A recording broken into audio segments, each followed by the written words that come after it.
चलो हम लोग शुरू करें NTO, that is non trading organisation. Non trading organisations,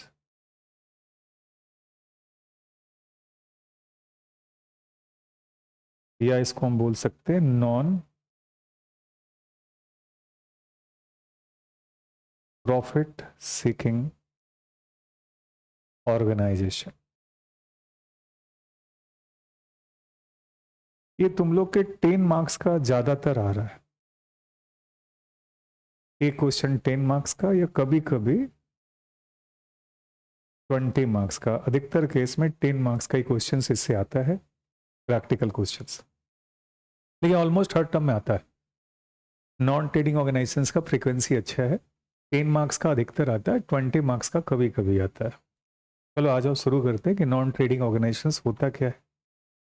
नाम से क्या लगता है, जो ट्रेडिंग नहीं करता उसी को नॉन ट्रेडिंग ऑर्गेनाइजेशन बोलते हैं, बट एक्चुअल में ट्रेडिंग करता है। कभी कभी ट्रेडिंग करता है, बट मेन मोटिव उसका क्या होता है, सर्विस का ही होता है। कुछ समझ में आ रहा है मैं जो बोल रहा हूँ? ध्यान देना एक बार तो समझ में आएगा। नॉन ट्रेडिंग ऑर्गेनाइजेशन का मतलब ऐसा ऑर्गेनाइजेशन जो प्रॉफिट के लिए काम नहीं करता बल्कि सोशल पर्पस के लिए काम करता। लिखो आप लोग, non trading organisation means such organisation.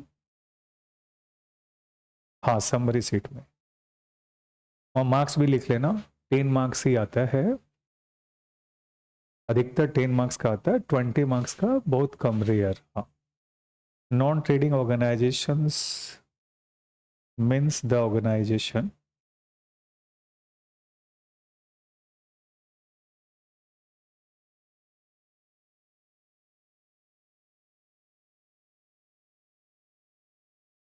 which earn the profit but utilize such profit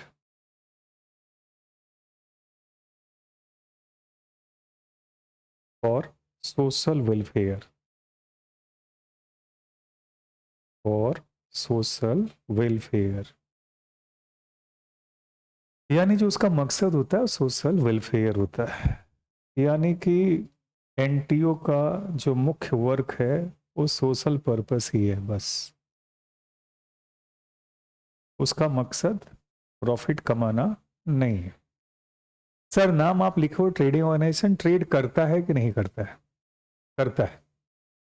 main activity उसका सर्विस का ही होता है, मेन एक्टिविटी इसके सर्विस के ही होते हैं, ठीक है ना? मेन एक्टिविटी क्या होता है, सर्विस का होता है। सर सर्विस जैसे आप देख लो, स्कूल, कॉलेजेस, हाँ, earn the profit but utilize such profit for social welfare, but utilize such profit for social welfare।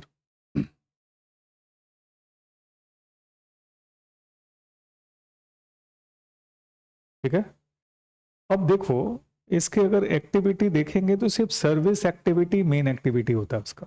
जैसे स्कूल हो गया, कॉलेजेस हो गया, जितने भी क्लब्स आप देख रहे हो सारे क्लब्स, ये सब क्या हो गए, नॉन प्रॉफिट सीकिंग ऑर्गेनाइजेशंस। जितने भी स्कूल, कॉलेजेस, क्लब्स, ये सारे के सारे कैसे ऑर्गेनाइजेशंस है, नॉन प्रॉफिट सीकिंग ऑर्गेनाइजेशंस। यानी जिसका मोटिव प्रॉफिट कमाना नहीं है, बट प्रॉफिट कमाता है, बट उस प्रॉफिट को अपने घर लेकर नहीं जाता बल्कि सोशल वेलफेयर के लिए इस्तेमाल करता है। इसी को बोलते हैं हम लोग नॉन प्रॉफिट सीकिंग कंसर्न। अब तुम बताओ स्कूल में क्या करेंगे, पढ़ाएंगे, एक सर्विस एक्टिविटी है। कॉलेज में क्या करेंगे, पढ़ाएंगे। और क्लब में भी क्या करेंगे, सर्विस एक्टिविटी तो होता है। क्लब लोगों के सेवा के लिए ही, रिक्रिएशन का भी क्लब होता है, क्रिकेट का भी एक क्लब हो सकता है। तो अब मकसद प्रॉफिट कमाना थोड़ी होता है, एंटरटेनमेंट होता है, रिक्रिएशन होता है। तो एक पर्टिकुलर मकसद, पर्टिकुलरली जितने भी नॉन ट्रेडिंग ऑर्गेनाइजेशंस या नॉन प्रॉफिट सीकिंग ऑर्गेनाइजेशंस है, उनका मेन एक्टिविटी क्या होता है, सर्विस एक्टिविटी। अब ध्यान से देखना, स्कूल में जाओगे तो कैंटीन आपको जरूर दिखेगा। तो कैंटीन में क्या होता है, सामान को खरीदना, बेचना, तो क्या ये ट्रेडिंग एक्टिव हुआ या नहीं हुआ? क्या ये ट्रेडिंग एक्टिविटी है? हाँ है। बट उस ट्रेडिंग एक्टिविटी को करके जो कैंटीन प्रॉफिट कमाता है वो प्रॉफिट अल्टीमेटली ट्रांसफर कहाँ हो जाता है? Income and expenditure account. ठीक है ना? यानी कि यहां से ये ट्रेडिंग तो कर रहा है, but profit of this canteen, लिख लो, profit of this canteen transfer to income and expenditure account. ठीक है ना? तो स्कूल में जो कैंटीन होता है क्या वो भी ट्रेडिंग एक्टिविटी है? हाँ, सामान बाहर से खरीदना और फिर वापस बच्चों के बीच में बेच देना, तो ये ट्रेडिंग एक्टिविटी हो गया, राइट? बोलो। अच्छा, नंबर 2, क्या आप लोग के स्कूल में बुक भी बिकता है? बोलो। स्कूल में बिकता है ना बुक्स? वो लोग क्या करता है? बाजार से खरीदता है, आपको बेच देता है। तो ये भी तो ट्रेडिंग एक्टिविटी है या नहीं है? बोलो। बोलो बेटा, ट्रेडिंग एक्टिविटी है या नहीं है? तो भाई ये अगर ट्रेडिंग एक्टिविटी है तो ये नहीं बोल सकते कि ट्रेडिंग का काम नहीं करता, बट उसका मेन मकसद ट्रेडिंग करना नहीं होता है। अब इसका जो प्रॉफिट होगा वो भी कहां ट्रांसफर होगा? Transfer to income and expenditure account. ठीक है ना? अब अगर आप चले जाओ कॉलेज में भी सेम काम है, और अगर आप क्लब्स में भी जाओ ना बेटा, तो बड़े बड़े आपको रेस्टोरेंट मिल जाएंगे, मिलते हैं आपको रेस्टोरेंट। जितने भी अच्छे क्लब्स अगर आप चले जाओ, उसे बढ़िया बढ़िया एक रेस्टोरेंट मिल जाएगा। तो भी क्या है? ट्रेडिंग एक्टिविटी है। तो इसका मतलब कि ट्रेडिंग एक्टिविटी नहीं होता ऐसा नहीं है, ट्रेडिंग एक्टिविटी होता है, लेकिन उस प्रॉफिट को ट्रांसफर कहां करते हैं हम लोग? बताओ जल्दी से। इस प्रॉफिट को ट्रांसफर करते हैं हम लोग इनकम एंड एक्सपेंडिचर अकाउंट में। तो मैंने आपको मुख्य बात ये बताया, इसके जो नाम हैं वो क्या दिखे आपको? नाम नॉन ट्रेडिंग ऑर्गेनाइजेशन। तो आपने देखा कि मेन एक्टिविटी उसकी सर्विस की होती है, बट ट्रेडिंग करता है। ठीक है ना? दूसरा दूसरा मैंने नाम उसका दिया था नॉन प्रॉफिट सीकिंग ऑर्गेनाइजेशंस। इसका मतलब क्या? वो प्रॉफिट नहीं कमाता, ऐसा नहीं है, प्रॉफिट कमाता है, बट उस प्रॉफिट का यूज किस लिए करता है? सोशल वेलफेयर के लिए, अपने पर्सनल पर्पस के लिए यूज नहीं करता। तो पहले जो भी प्रॉफिट होता था हम लोग कैपिटल में क्या करते थे बेटा? ऐड कर देते थे। अब इस प्रॉफिट को हम कैपिटल में ऐड बैक नहीं करेंगे, बल्कि इस प्रॉफिट का इस्तेमाल सोसाइटी के अंदर ही होगा, उस ऑर्गेनाइजेशन के अंदर होगा, और उसका यूटिलाइजेशन सोशल वेलफेयर के लिए होगा। बताओ कि जैसे कौन सा नहीं चलता? जैन विद्यालय जो है वो ट्रस्ट के अंदर आता है, तो हाँ, ये सब भी ट्रस्ट के अंदर आता है। अग्रसेन भी ट्रस्ट के अंदर आता है, डन बॉस्को भी ट्रस्ट के अंदर आता है। अब बोलो से इतना बढ़िया बढ़िया फीस लेता है? हाँ, बिल्कुल लेता है। कुछ नहीं, किसी का स्कूल ही नहीं है। जैन विद्यालय जैन सभा ट्रस्ट का है, अग्रसेन विद्यालय अग्रसेन ट्रस्ट का है, और मैं भी बिरला ही देखो अपना ट्रस्ट बना रखा है, बिरला संस्कृति ट्रस्ट। वो जो आपने बड़े बड़े स्कूल देखे, महादेवी बिरला स्कूल है ना, महादेवी बिरला शिशु विहार बालीगंज में है। अशोका हॉल देखे हो आप, अच्छा अच्छा फीस लेता है, 10,000 रुपये महीने का फीस है, लेकिन वो क्या है? वो ट्रस्ट के अंदर रहता है, उनका इनकम टैक्स नहीं लगता वहां पर। तो ये तो है ना, यानी कि प्रॉफिट एक्चुअल में कमाता तो है ही, बट दिखाता कैसे है उसको? ट्रस्ट के रूप में। जितनी भी बड़ी बड़ी कंपनी बिरला की देख लो, हम लोग जो गए देखें, जितनी बड़ी बड़ी कंपनी देख लो, उसके पीछे एक ट्रस्ट जरूर होता है, 4-5 कंपनी पीछे एक ट्रस्ट होता है। वो ट्रस्ट जो है, आप बिरला संस्कृत ट्रस्ट में डोनेट करो, 80G में आपको बेनिफिट मिलेगा, सर्टिफिकेट देगा 80G का, सर्टिफाइड इंस्टीट्यूशन से वो लोग। क्योंकि तुम किसी भी क्लब को अगर डोनेट करोगे तो तुमको टैक्स बेनिफिट नहीं मिलेगा, बिरला संस्कृति ट्रस्ट में करोगे तो 80G का टैक्स बेनिफिट आपको मिलेगा। तो लोग बाहर से बड़े बड़े लोग डोनेट करते हैं इसी पर्पज के लिए कि हमको टैक्स का बेनिफिट मिले। हाँ, 80G का बेनिफिट मिलता है। 80G पढ़ोगे तुम लोग इनकम टैक्स में जा करके, या बीकॉम में होगा शायद पढ़े भी हो 80G के बारे में डिटेल में, जो डोनेशन 50% 100% कब कब एग्जाम्पन मिलता है। ठीक है, आ जाते पॉइंट्स पे। तो इसका मतलब कि ये लोग प्रॉफिट तो कमाता है, बट इस प्रॉफिट का यूटिलाइजेशन सोशल वेलफेयर के लिए करता है। जैन विद्यालय में अगर आप अपना सही स्थिति बता दो तो आपको फ्री में पढ़ा सकता है, ऐसा नहीं कि एडमिशन नहीं लेगा, बस हुनर होना चाहिए, आपको लेटर देना पड़ेगा, आपको अपनी सच बात बतानी पड़ेगी तो आपको ले लेगा। वो ऐसा नहीं कि यही डन बॉस्को ले लुआ भी आपको लेगा, लेकिन आप में कैलिबर होना चाहिए। गधा घोड़ा को क्यों लेगा फ्री में? तो भी एक कॉन्सेप्ट है। अभी आ गया समझ में? तो फ्री में कोई पढ़ाता है क्या? कोई प्राइवेट ऑर्गेनाइजेशन तो नहीं पढ़ाएगा, लेकिन ये लोग करेगा। ठीक है, तो मैंने आपको मेन मुद्दा ये बता दिया कि नॉन ट्रेडिंग ऑर्गेनाइजेशन मैंने बोला बट ट्रेडिंग तो किया, मेन एक्टिविटी उसकी क्या है, सर्विस की है। जैसे मैं पढ़ा रहा हूं तो ये ट्रेडिंग एक्टिविटी तो नहीं है, मैं पढ़ाते पढ़ाते किताब बेचने लग जाऊं, पेन बेचने लग जाऊं, कॉपी बेचने लग जाऊं, तो किया जा सकता है, आजकल कई लोग ऐसा कर भी रहे हैं।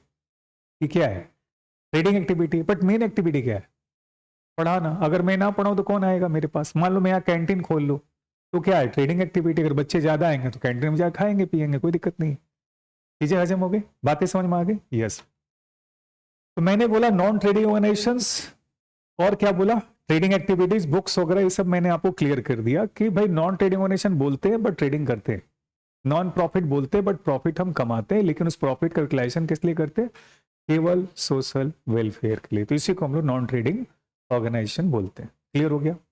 एक और है बेटा, सेक्शन 8 में जो कंपनी है, सेक्शन 8 ऑफ कंपनीज एक्ट,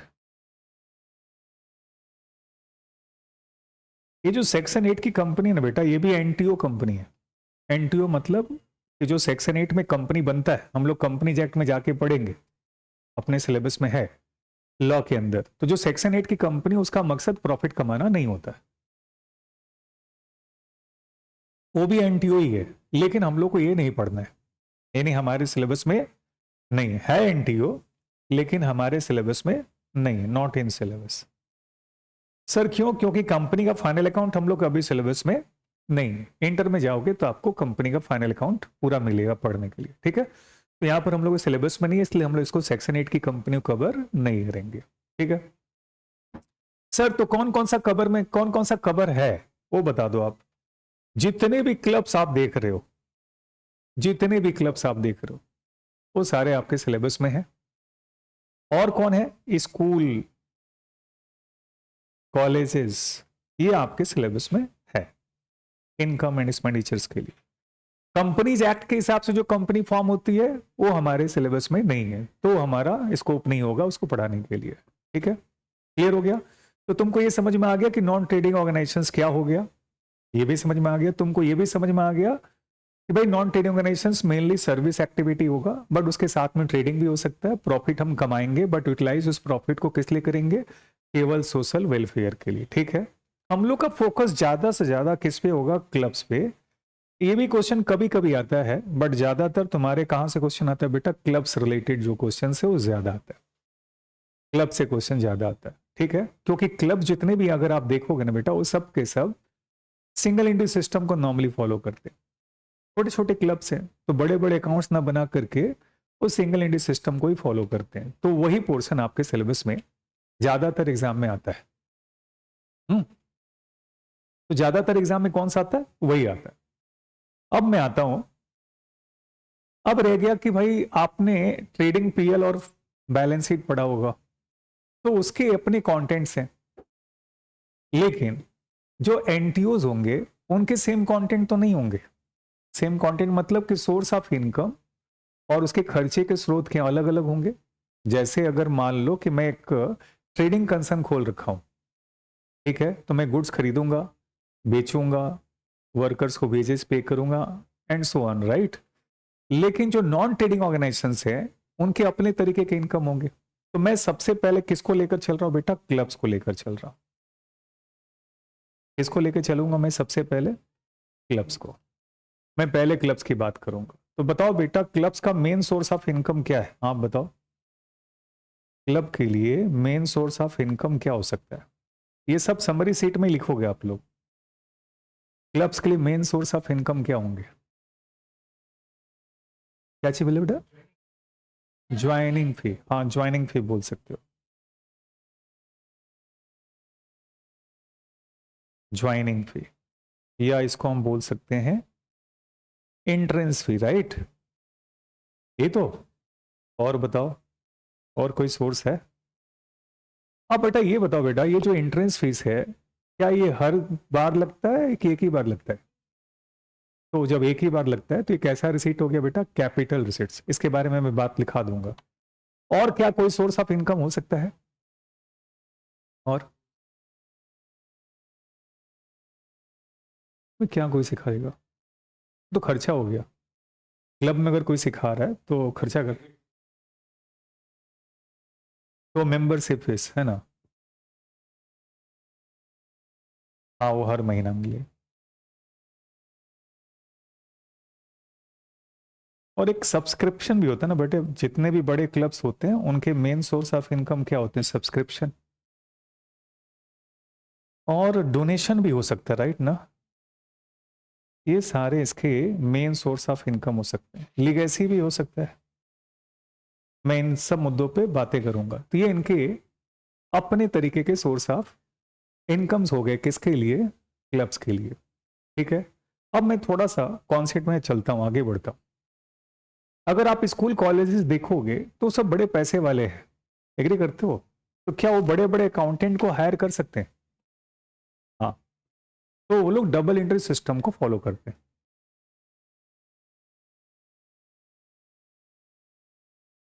वो लोग किसको फॉलो करते हैं बेटा, डबल एंट्री सिस्टम को।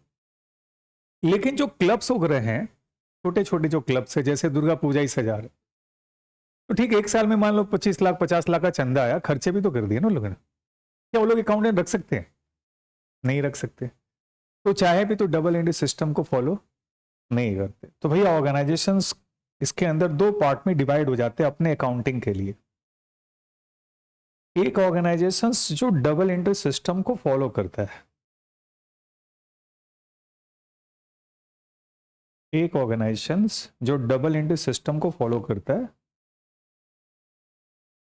और एक ऑर्गेनाइजेशंस जो सिंगल एंट्री सिस्टम को फॉलो करता है।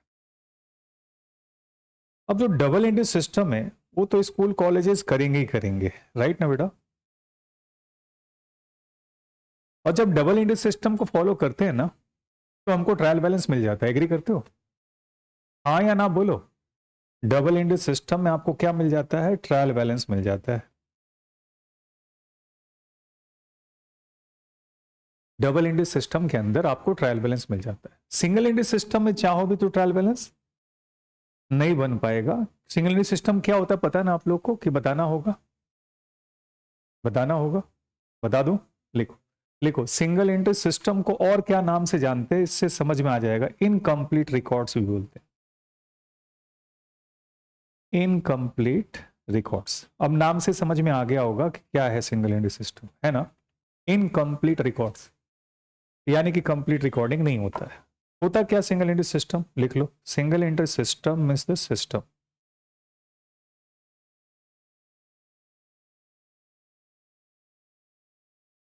means the system in which we sometimes record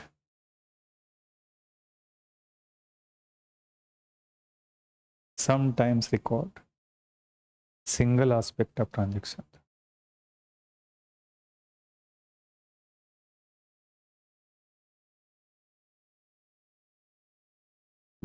Sometimes records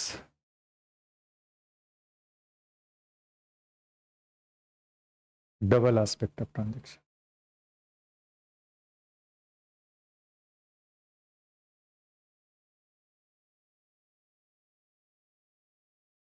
Sometimes we do not record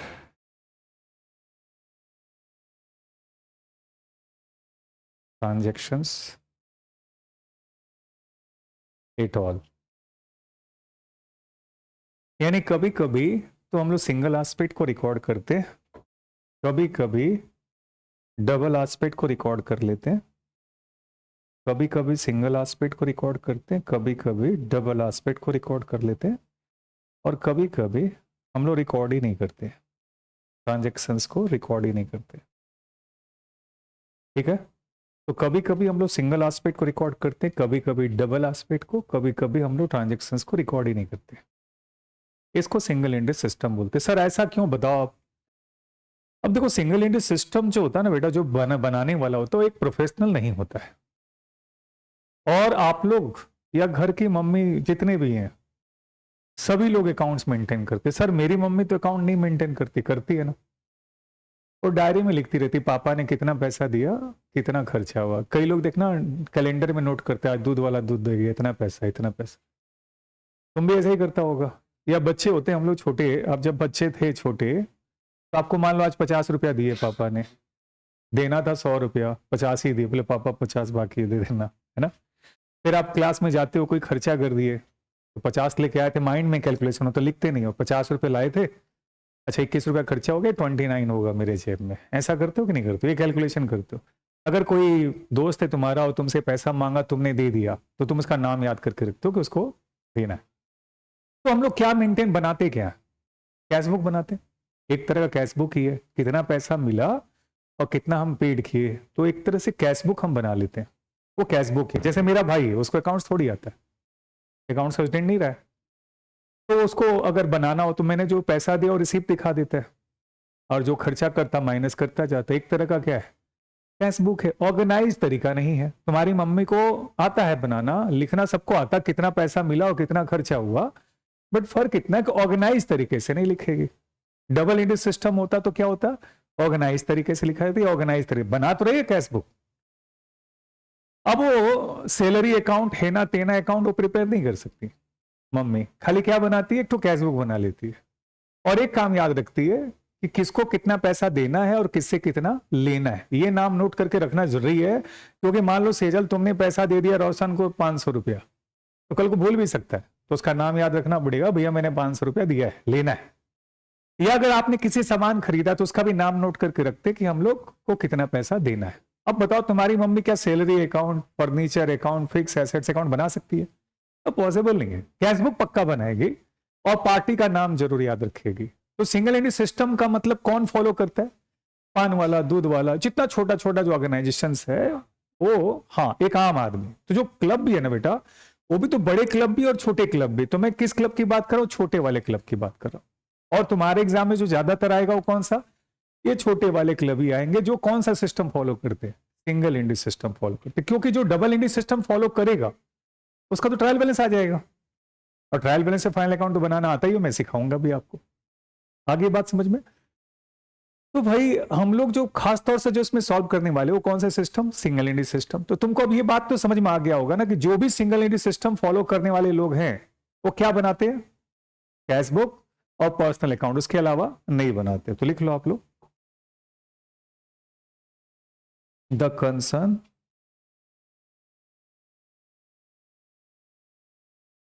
who follows single entry system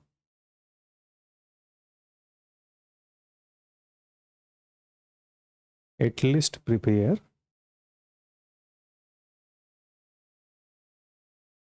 following।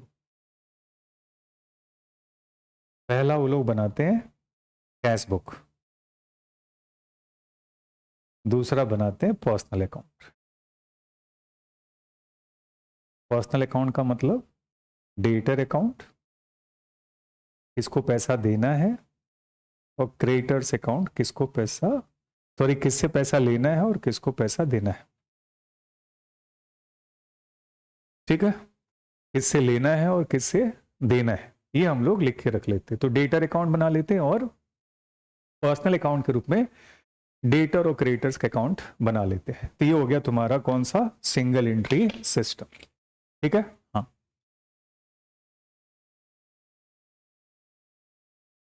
ठीक है, ये क्लियर हो गया। अब सुनो ध्यान से, अब जो छोटे छोटे ऑर्गेनाइजेशन से, जिस छोटे छोटे क्लब की बात कर रहा था मैं, वो लोग यही बनाते हैं। जो स्मॉल ऑर्गेनाइजेशन है या जो स्मॉल क्लब्स हैं वो यही प्रिपेयर कर सकते हैं और कुछ प्रिपेयर नहीं कर सकते। ठीक है, तो तुम लोग एग्जाम में अधिकतर क्या आता है बेटा? Receipts and payment account. तो जो रिसीट्स एंड पेमेंट अकाउंट जो बनता है बेटा, वो बड़े बड़े क्लब के लिए नहीं बनता, वो तो डबल एंट्री सिस्टम फॉलो कर रहे हैं। बहुत बड़े क्लब है तो डबल एंट्री सिस्टम, जिनका करोड़ों का आमदनी है, तो वो लोग क्यों बनाएगा single entry system? Single entry system तो मजबूरी है ना, आप बस पैसा नहीं उतना खर्च करने का, तो भाई चलो सिंगल एंट्री सिस्टम आप फॉलो कर लिए, ठीक है ना। तो ये लोग डबल एंट्री सिस्टम को फॉलो कर सकते हैं, आसानी से कर सकते हैं, तो उनके लिए नहीं है। तो भाई रिसीट्स एंड पेमेंट अकाउंट ये लोग बनाते हैं। तो क्या होता है रिसीट्स एंड पेमेंट अकाउंट? और नोट लिख लो आप, रिसीट्स एंड पेमेंट अकाउंट।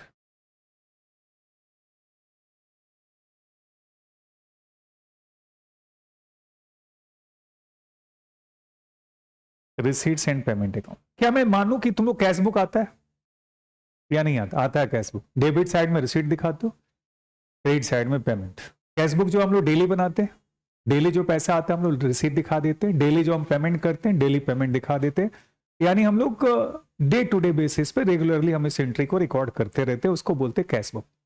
ठीक है, तो sir receipts and payment account क्या? अब जैसे कैश बुक जो होता है बेटा 500,000 पेज का हो जाएगा।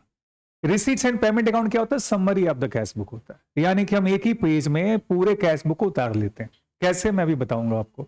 जैसे मान लो मैंने सैलरी पेमेंट किया, एक साल में कितना बार पेड किया होगा? 12 बार। अब हम एक ही साथ लिख दिया बाई सैलरी जोड़ करके एक बार, खत्म हो गया। तो इसीलिए छोटा सा लिस्ट तैयार हो जाता है रिसीट्स एंड पेमेंट अकाउंट का। लिख लो, receipts and payment account is the summary of cash book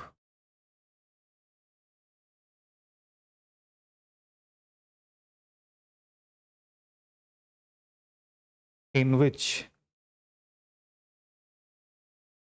we record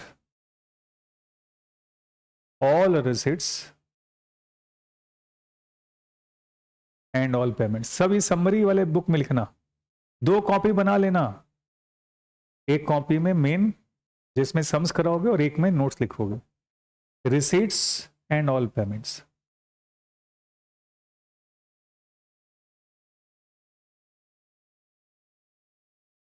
Receipts and payment account is a summary of the cash book in which we record all receipts and all payments। अब all receipts का मतलब क्या बेटा? receipts कितना प्रकार का होता है? receipts हो गए 2 प्रकार के, एक होता है कैपिटल receipts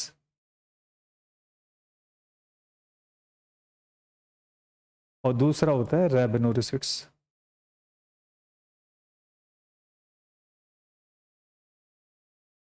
कौन कौन सा रिसीट्स बोलो? कैपिटल रिसीट्स और रेवेन्यू रिसीट्स। अब ये चीज क्या है एक बार वो भी जान ले। कैपिटल रिसीट्स क्या होता है? कैपिटल रिसीट्स का मतलब ऐसा रिसीट्स जो हम तुमसे रिसीट तो करेंगे लेकिन उसके बदले बेनिफिट कई साल तक देते रहेंगे, इसको बोलते हैं कैपिटल रिसीट्स। और जो रेगुलर हमको रिसीव नहीं होता है। मैं एग्जांपल दूंगा अभी तो आपको क्लियर हो जाएगा। जैसे कैपिटल रिसीट्स का मतलब क्या है इसके अंदर वो समझ लो। जैसे एंट्रेंस फीस होता है, एंट्रेंस फीस तो एक ही बार लगता है ना बेटा। एडमिशन फीस किसी भी स्कूल में या कहीं भी एक ही बार लगता है, लेकिन आप रहते हो उस स्कूल में 5-6 साल तक, वो बार बार। प्लस भी एंट्रेंस फीस एक ही बार लगता है और जो मंथली फीस है वो आपका अलग लगता है, राइट ना। तो एक बार एंट्रेंस फीस दिया और जिंदगी भर हम आपको क्या करेंगे? सर्विस प्रोवाइड करते रहेंगे। तो ये कौन सा रिसीट्स हो गया? Capital receipts. यानी एक बार पैसा लेंगे और होल लाइफ सर्विस आपको प्रोवाइड करेंगे, तो इसको बोलते हैं कैपिटल रिसीट्स। या मकान बेच दिया, क्या रोज मकान बेचोगे एक ही बार बेचोगे? ये भी कौन सा रिसीट से बेचकर जो आएगा? Capital receipts. ठीक है सर, अब रेवेन्यू रिसीट बता दो। रेवेन्यू रिसीट से मैं अभी पढ़ा के आपसे फीस कमा रहा हूं, ये तो रोज कमाऊंगा रेवेन्यू रिसीट से। अगर मान लो मैंने कपड़े की दुकान खोल रखी हो, कपड़ा बेच के पैसा कमा रही है, कौन सा रिसीट है? रेवेन्यू। रेवेन्यू रिसीट्स का मतलब जो पसीने से आए, यानी जिसको रोज रोज आना है, दैट इज कॉल्ड क्या? Revenue receipts. कैपिटल रिसीट्स का मतलब वो रेकरिंग इन नेचर नहीं होता, कभी कभार होता है ऐसा बात, that is called capital receipts. ठीक है, क्लियर हो रहा है? आ रहा समझ में आपको? Yes.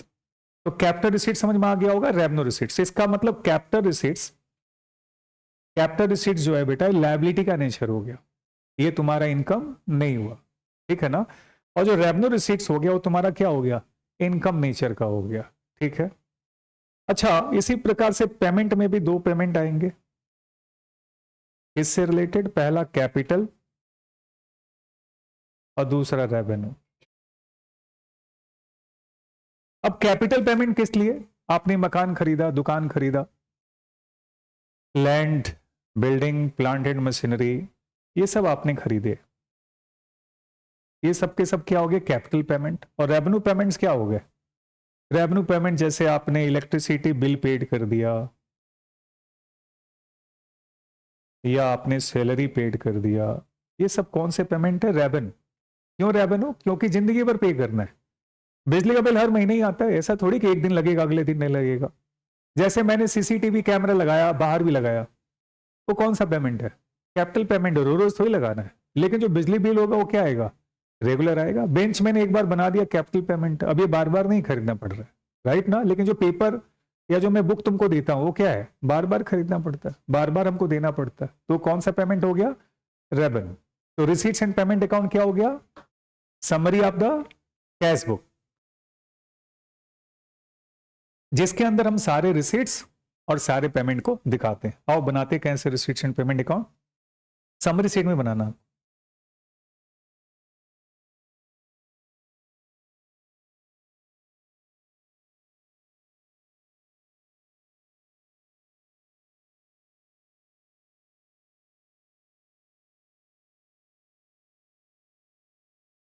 Receipts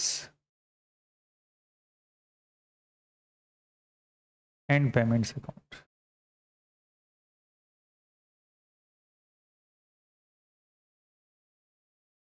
receipts and payment account, ये रिसीट्स हो गया,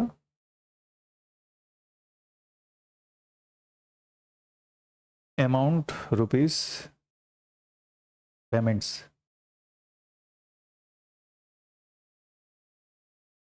अमाउंट रुपीस।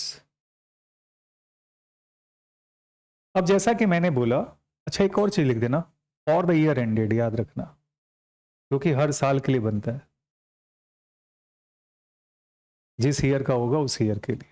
मान लो अगर मेरा 31 मार्च 2023 है, वो लिख देंगे। Receipts and payment account for the year ended हम लोग लिखेंगे। अब देखो कैश बुक में कैश का बैलेंस होता है और बैंक का, तो हम लोग यहां लिखेंगे to balance PD, cash and bank, to balance BD, cash and bank. ठीक है, क्लियर हो रहा है। अच्छा इसी प्रकार से टू बैलेंस बीडी क्या किया बेटा, बताओ जल्दी से, कैश और बैंक। ये समझ में आ रहा अच्छी तरह से, यस। अब मान लो कि अब तुम्हारे पास कौन कौन से मेन सोर्स ऑफ इनकम हो क्लब्स के लिए, डोनेशन। अब इसके बारे में मैं बोलूंगा डिटेल में, और इसको अलग से मैं ट्रीटमेंट लिखाऊंगा, तो मैं इसके बारे में डिटेल में बात करूंगा। अभी मैंने सिर्फ बता दिया डोनेशन। अभी डोनेशन भी डिपेंड करता है कि हमको किस लिए मिला है। अगर कुछ नहीं बोला तो जनरल पर्पस हो गया, और अगर बोला है तो स्पेसिफिक पर्पस हो गया। तो स्पेसिफिक पर्पस में उसका ट्रीटमेंट अलग करते हैं, जिसके ऊपर हम बात करेंगे, और जनरल पर्पस के लिए हम इसका ट्रीटमेंट अलग करते हैं। तो ये डोनेशन एक सोर्स ऑफ इनकम हो सकता है। हाँ, और क्या सोर्स ऑफ इनकम लिए थे, subscription,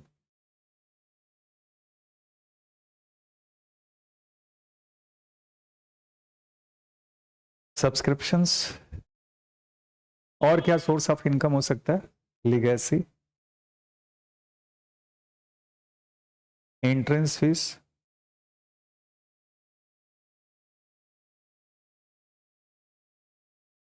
cell of fixed assets अगर दिया है तो,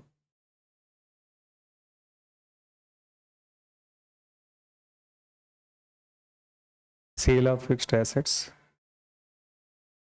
और क्या हो सकता है, सेल ऑफ इन्वेस्टमेंट।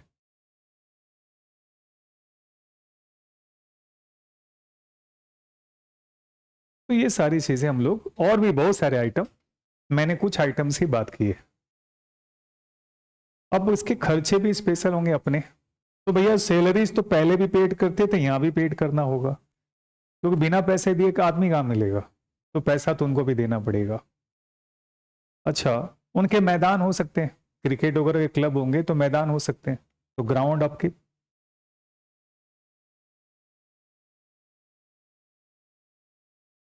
ग्राउंड का मेंटेनेंस का खर्चा हो सकता है, दैट इज कॉल्ड क्या, ग्राउंड अपकीप। और क्या हो सकता है बताओ बेटा, ऑनरेरियम आपने सुना होगा, जानते हो आप लोग ऑनरेरियम क्या होता है, नहीं। ऑनरेरियम का मतलब कि एक ऐसा व्यक्ति जो मेरे ऑर्गेनाइजेशन के लिए काम किया और उसको हमने पैसा तो दिया, लेकिन वो मेरे ऑर्गेनाइजेशन का एम्प्लॉय नहीं है। जैसे मान लो रोशन कल को सीए बन गया और अच्छा पैसा कमाने लगा, और सेंट जेवियर्स कॉलेज ने इसको बोला कि अब प्लीज आइए 1 घंटा मेरे यहाँ लेक्चर दे दीजिए, तो इसका मतलब नौकर थोड़ी हो गए। नौकर के लिए क्या होना होगा, मास्टर और सर्वेंट का रिलेशन होना होगा। आपके पास टाइम भी नहीं है, तो आपको सवाल वगैरह उड़ा दिया, कुछ पैसा भी दे दिया आपके इज्जत के लिए, बट वो आपको सैलरी पेड करने का इरादा नहीं है, यानी वो बोल रहा है कि मेरा औकात तुमको पेमेंट करने का तो नहीं है। अब नरेंद्र मोदी जी को या किसी को बुलाते हो, आदर करते हो कि नहीं करते हो? लेक्चर देते हैं, अब उनको पैसा दे सकते हो? नहीं। मान लो मुकेश अंबानी तुम्हारे, तुम उसको पैसा दे सकते हो? औकात ही नहीं मेरा। आ गया तो मेरा इज्जत बढ़ गया, तो मैं उनका इज्जत सम्मान तो करूंगा। उनको सॉल उड़ा दिया या कुछ पैसा भी दे दिया, उनको ही पता है कि इज्जत के हिसाब से पैसा दिया, ना कि मेरे को खरीद रहा अगला। चीजें समझ में आ गई ना? इसको बोलते हैं नाम से ऑनर। ऑनर से क्या बना? ऑनरेरियम। नोट लिखा दूंगा मैं इसके बारे में भी, तुम लोग बोल देना जब लिखाऊंगा तो। By honorarium. अब अगर जरूरत पड़ेगा तो हम फिक्स एसेट्स को भी खरीदेंगे, है ना? तो परचेस करेंगे तो पेमेंट तो करना पड़ेगा। अगर मैंने कोई सामान खरीदे उधारी में, तो क्रेडिटर्स को पेमेंट तो करने पड़ेंगे ना, तो क्रेडिटर्स का पेमेंट भी दिखाएंगे इस तरह से। हाँ, इलेक्ट्रिक सारे सारे सारे जैसे आते पेमेंट जो होते हैं ना बेटा, इलेक्ट्रिसिटी एक्सपेंसेस, बहुत सारे हेड्स हो गए, कितना लिखूं मैं इसलिए लिख नहीं रहा हूं। एफिलिएशन फीस, हाँ हाँ हाँ, बस। अब एक क्लब के अंदर सोचो मन में क्या क्या खर्चे हो सकते हैं, तो बहुत सारे हो जाएंगे। झूठ मूठ का लिस्ट नहीं भरवाना, आपको समझ में तो आ रहा, कॉन्सेप्ट आ रहा है तो जरूरी है। बाई बैलेंस सीडी,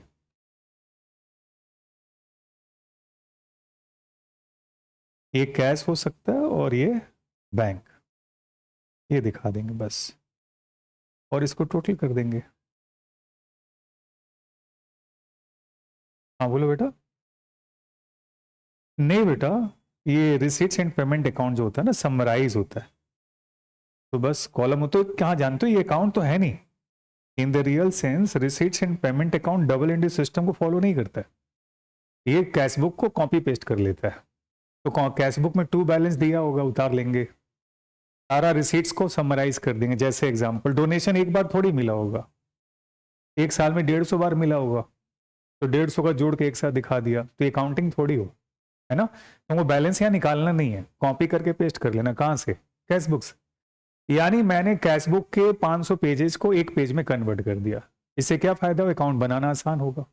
ये सिंगल एंट्री वाले लोग क्या बनाते हैं? रिसीट्स एंड पेमेंट ही दे सकते और कुछ नहीं दे सकते।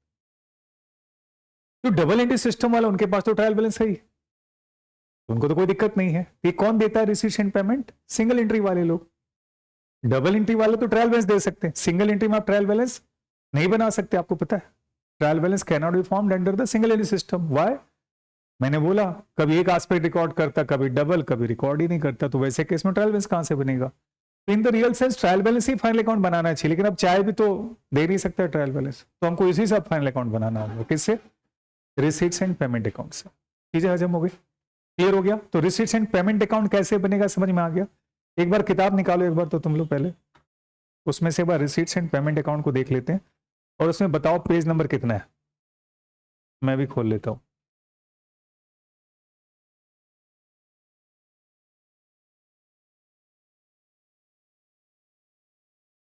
पेज नंबर कितना है? कितना? हाँ, final account of non profit seeking concern करके होगा, देखो पीछे इंडेक्स देखो, है ना? 136। आ जाओ।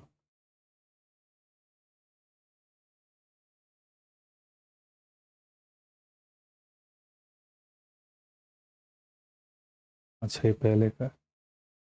तो देखो बेटा, इसमें एक बार ध्यान से देखना। Receipts and payment account of Swaraj club for the year ended 31 March 2016 where entrance fees दिया हुआ है। ये कहाँ दिखाओगे एंट्रेंस फीस को? रिसीट्स में। मेंबरशिप फीस को भी रिसीट्स में। डोनेशन फॉर क्लब को भी कहाँ दिखाओगे? रिसीट्स में। फाउंडेशन स्टफ सेल्स भी कहाँ दिखाओगे? रिसीट्स में। सैलरीज एंड वेजेस कहाँ दिखाओगे? पेमेंट में। Good. Purchase of food stuff कहाँ दिखाओगे? पेमेंट्स में। Very good. Construction of club Pavilion payment में। जनरल एक्सपेंसेस पेमेंट में। रेंट एंड टैक्सेस पेमेंट में। बैंक चार्जेस पेमेंट में। और ये जो कैश इन हैंड है ये ओपनिंग बैलेंस है, तो कहाँ आएगा? To balance BD. तो टू बैलेंस बीडी में कैश भी आ जाएगा और बैंक भी आ जाएगा, ठीक है ना? You are required to prepare receipts and payment account. Closing balance आप लोग निकाल लोगे, अब तो निकाल ही लोगे, बाई बैलेंस सीडी निकाल लोगे आप लोग। अच्छा, और कुछ दिया इसके अंदर? नहीं, और कुछ भी नहीं दिया, बस खत्म। तो कर लोगे, मैं मान लूं कि तुम लोग से बन जाएगा ये सम्स, हो जाएगा सम्स, गुड। चलो अब आते हैं हम लोग, तो ये रिसीट्स एंड पेमेंट अकाउंट समझ में आ गया आप लोग को कि क्या होता है रिसीट्स एंड पेमेंट अकाउंट? आ जाओ। रिसीट्स एंड पेमेंट अकाउंट के बाद आते हैं हम लोग नेक्स्ट पॉइंट पे। ये हम लोग किसके लिए बना रहे हैं बेटा? क्लब्स के लिए। कैसे क्लब के लिए? छोटे छोटे क्लब्स, जो लोग डबल एंट्री सिस्टम को फॉलो नहीं करते, जो किसको फॉलो करते? सिंगल एंट्री सिस्टम को। तो उनके लिए मैं ये क्लब्स के ही अकाउंट बना रहा हूं। तो क्लब में क्या क्या बनता है मैं सिर्फ उसकी बात कर रहा हूं। इसके बाद ये लोग क्या बनाएंगे? Income and expenditure account.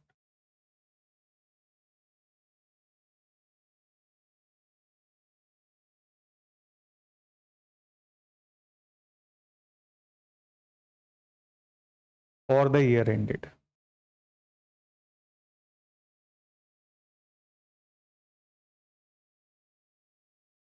31 March 2023।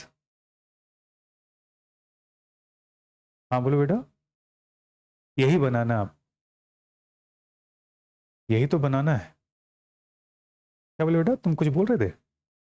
Receipts and payment account आपको मिल जाएगा, उससे बनाना ये रहेगा। जैसे ट्रायल बैलेंस से क्या बनाते हो? ट्रेडिंग पीएल बैलेंस शीट, वैसे रिसीट्स एंड पेमेंट अकाउंट दिया रहेगा, ये बनाना होगा। ठीक है, मैंने आपको ओरिजिन बताया कि कैसे बनता है रिसीट्स एंड पेमेंट अकाउंट, ताकि कॉन्सेप्ट क्लियर हो जाए तुम्हारा।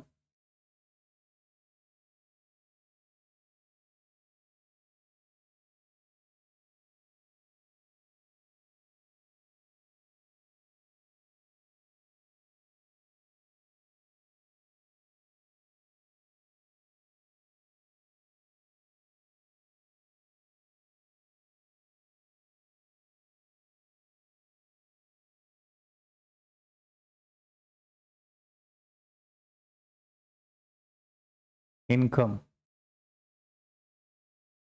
Expenditure, debit, credit, details, amount rupees,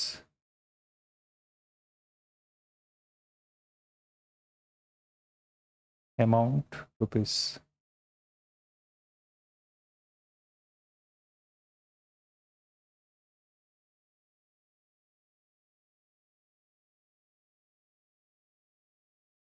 ठीक है,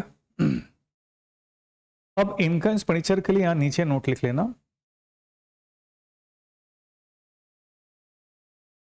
in this case we follow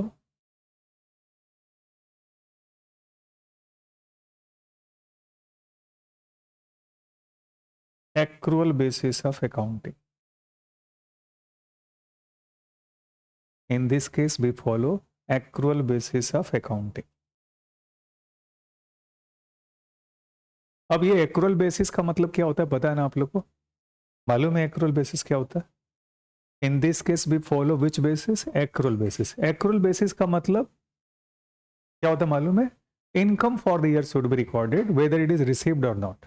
जैसे मान लो मैं आपको पढ़ा रहा हूं, आपने तो फीस दे दिया है, तो तुम दिखाएंगे दिखाएंगे। अगर आप नहीं भी देते और मैं अगर पढ़ा लेता तो मेरे लिए क्या हो जाता? इनकम, तो भी मैं दिखाता। इसको बोलते हैं एक्रूअल बेसिस।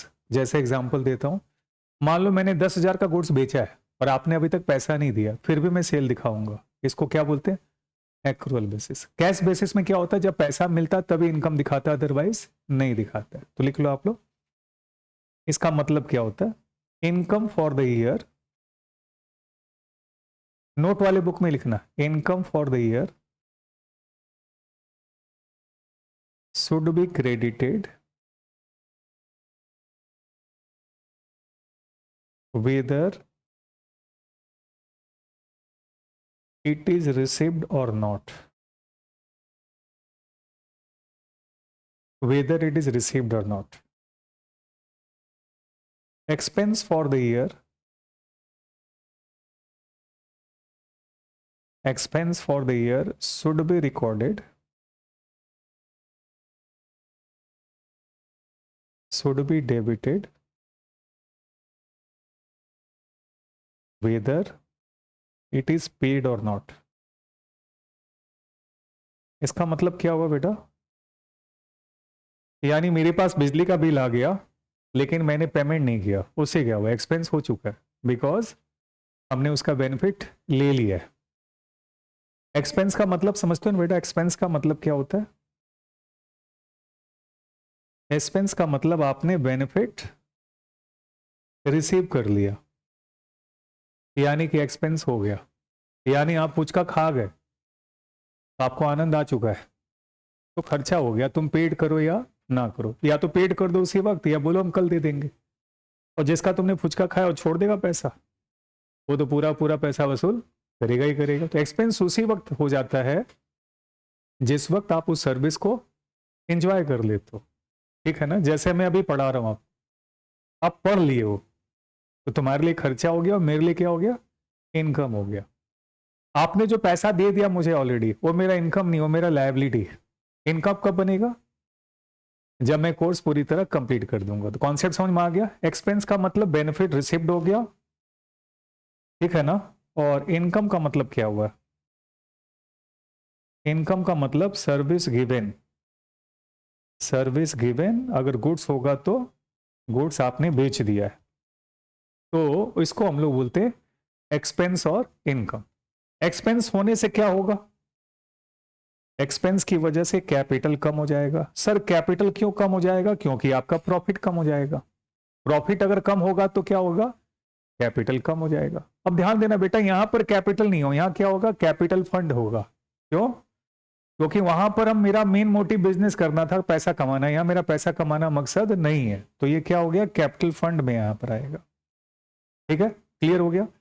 इनकम होगा तो क्या होगा, कैपिटल फंड इंक्रीज होगा। सर कैसे इंक्रीज होगा, इनकम अगर बढ़ेगा तो प्रॉफिट बढ़ेगा, प्रॉफिट बढ़ेगा तो उस ऑर्गेनाइजेशन का फंड भी बढ़ जाएगा, तो कैपिटल फंड आपका क्या होगा, इंक्रीज हो जाएगा। तो अगर आपसे पूछे एक्सपेंस का मतलब क्या हुआ, जब आप बेनिफिट डिराइव कर लिए, वो खर्चा है। आपने पैसा नहीं दिया, दिया उससे कोई मायने नहीं रखता। चॉकलेट लेके खा गए तो एंजॉय तो कर लिए ना, तो पैसा तो देना ही पड़ेगा, छोड़ेगा क्या। दे दियो तो ठीक है, नहीं दियो तो, हाँ बिल्कुल। जब भी आप एक्सपेंस करते हो ना बेटा, व्हेन एक्सपेंसेस इनकर्ड, लिख लो, when expenses incurred either asset decreased और लायबिलिटी इंक्रीज्ड। अब मन में सोचो तो आपको समझ में आ जाएगा। ऐसा होता है, आप बताओ, आपने फुचका खाया, सुन रहे हो बेटा, आपने फुचका खाया और पैसा दे दिया, तो एसेट कम हो गया, कैश कम हो गया, राइट। आपने फुचका खाया और पैसा नहीं दिया तो ऑब्लिगेशन हो गया, आपको पैसा देना है, ठीक है। तो जब भी एक्सपेंस होगा ऐसा ही होगा। उसी प्रकार से जब इनकम होगा तो क्या हो जाएगा, इनकम अगर मैंने कर दिया है, मतलब मैंने सर्विस आपको दे दिया है, तो मेरा इनकम जनरेट हो गया, ठीक है। अगर आपने पैसा दे दिया तो मेरा कैश बढ़ जाएगा, और नहीं दिया तो भी मेरा डेटर बढ़ेगा, आप एसेट्स बढ़ जाएगा, ठीक है ना। कॉन्सेप्ट आ रहा है, समझ में आ रहा है, yes.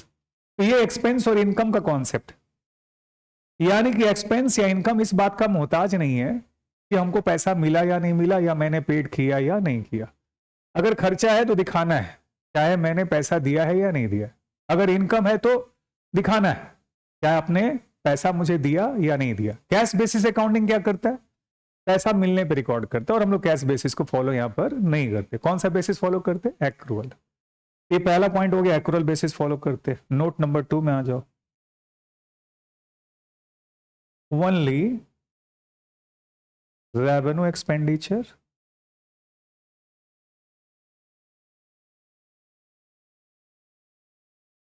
And revenue income recorded. सिर्फ रेवेन्यू एक्सपेंडिचर्स और रेवेन्यू इनकम को ही रिकॉर्ड करते हैं। अब मैंने कैपिटल और रेवेन्यू कॉन्सेप्ट दिया था डेप्सन वाले क्लास में, याद है कि कैपिटल एक्सपेंडिचर क्या होता है, जो आपको मोर देन वन अकाउंटिंग और बेनिफिट दे, उसका कुछ रियलाइजेबल वैल्यू। रेवेन्यू एक्सपेंडिचर क्या होता है, जिसका benefit within one accounting year मिल जाए। मैंने इसके बारे में बातें कर ली है, तो वो चीजें आपको मालूम होनी चाहिए, राइट।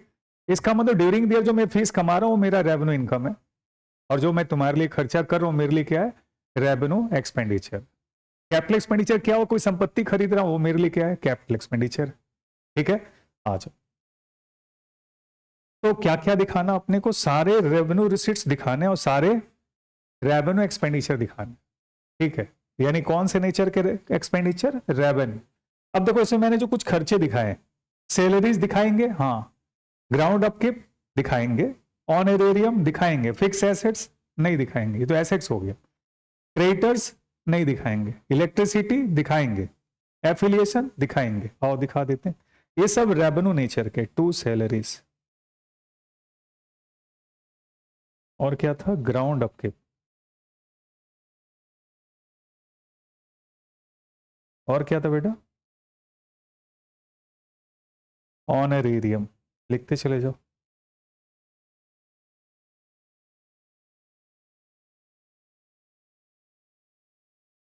एफिलिएशन फीस,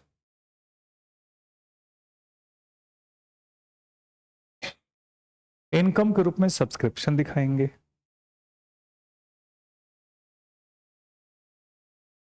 डोनेशन दिखाएंगे अगर जनरल होगा तो, इसके बारे में अभी हम बात करेंगे भी,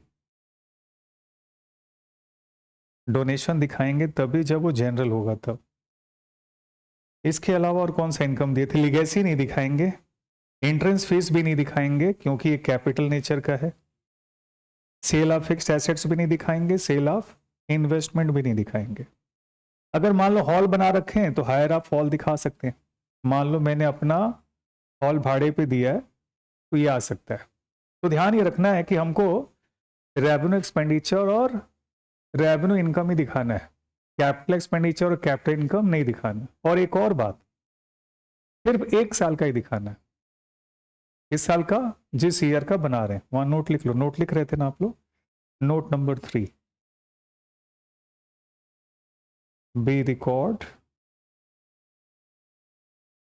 N expense and income only for current year,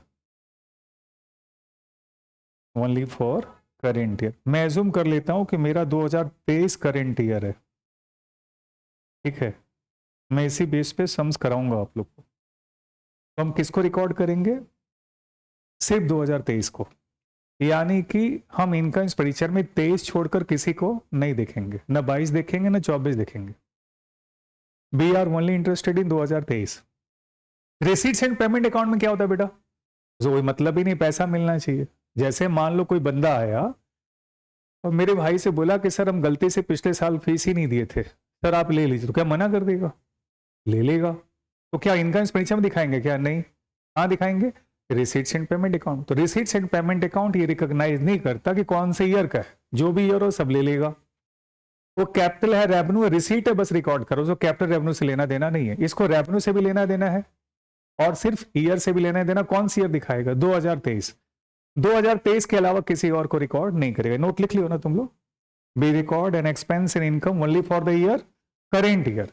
current year मतलब अगर 2023 बोल रहे हो तो मैं 2023 रिकॉर्ड करूंगा। 22, 19, 24, 25 का पैसा मिलेगा तो हम लोग उसको रिकॉर्ड इनकम एक्सपेंडिचर में नहीं करेंगे, क्योंकि सिर्फ वहां पर एक साल का अकाउंट बना रहे, तो एक साल से अलावा हम लोग को कोई लेना देना नहीं होगा। ठीक है, क्लियर हो गया। तो ये हो गया इनकम एक्सपेंडिचर अकाउंट। अब जो बैलेंस आएगा इसका, उसको यहां पर क्या बोलते हैं बेटा, प्रॉफिट नहीं बोलते, यहां बोलते हैं surplus.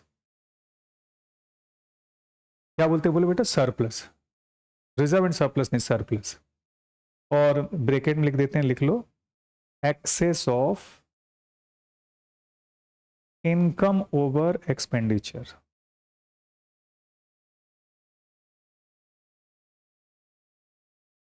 Access of income over expenditure. अब तुम पूछ सकते हो सर अगर मान लीजिए डेबिट साइड ज्यादा, खर्चा ज्यादा आ गया तो क्या करोगे सर, डेफिसिट लिखोगे, डेफिसिट।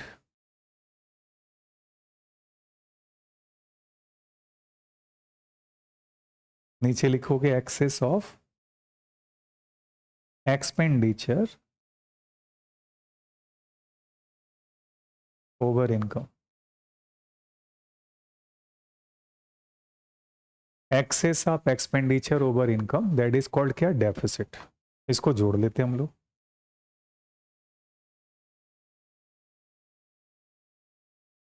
ये डेफिसिट होगा।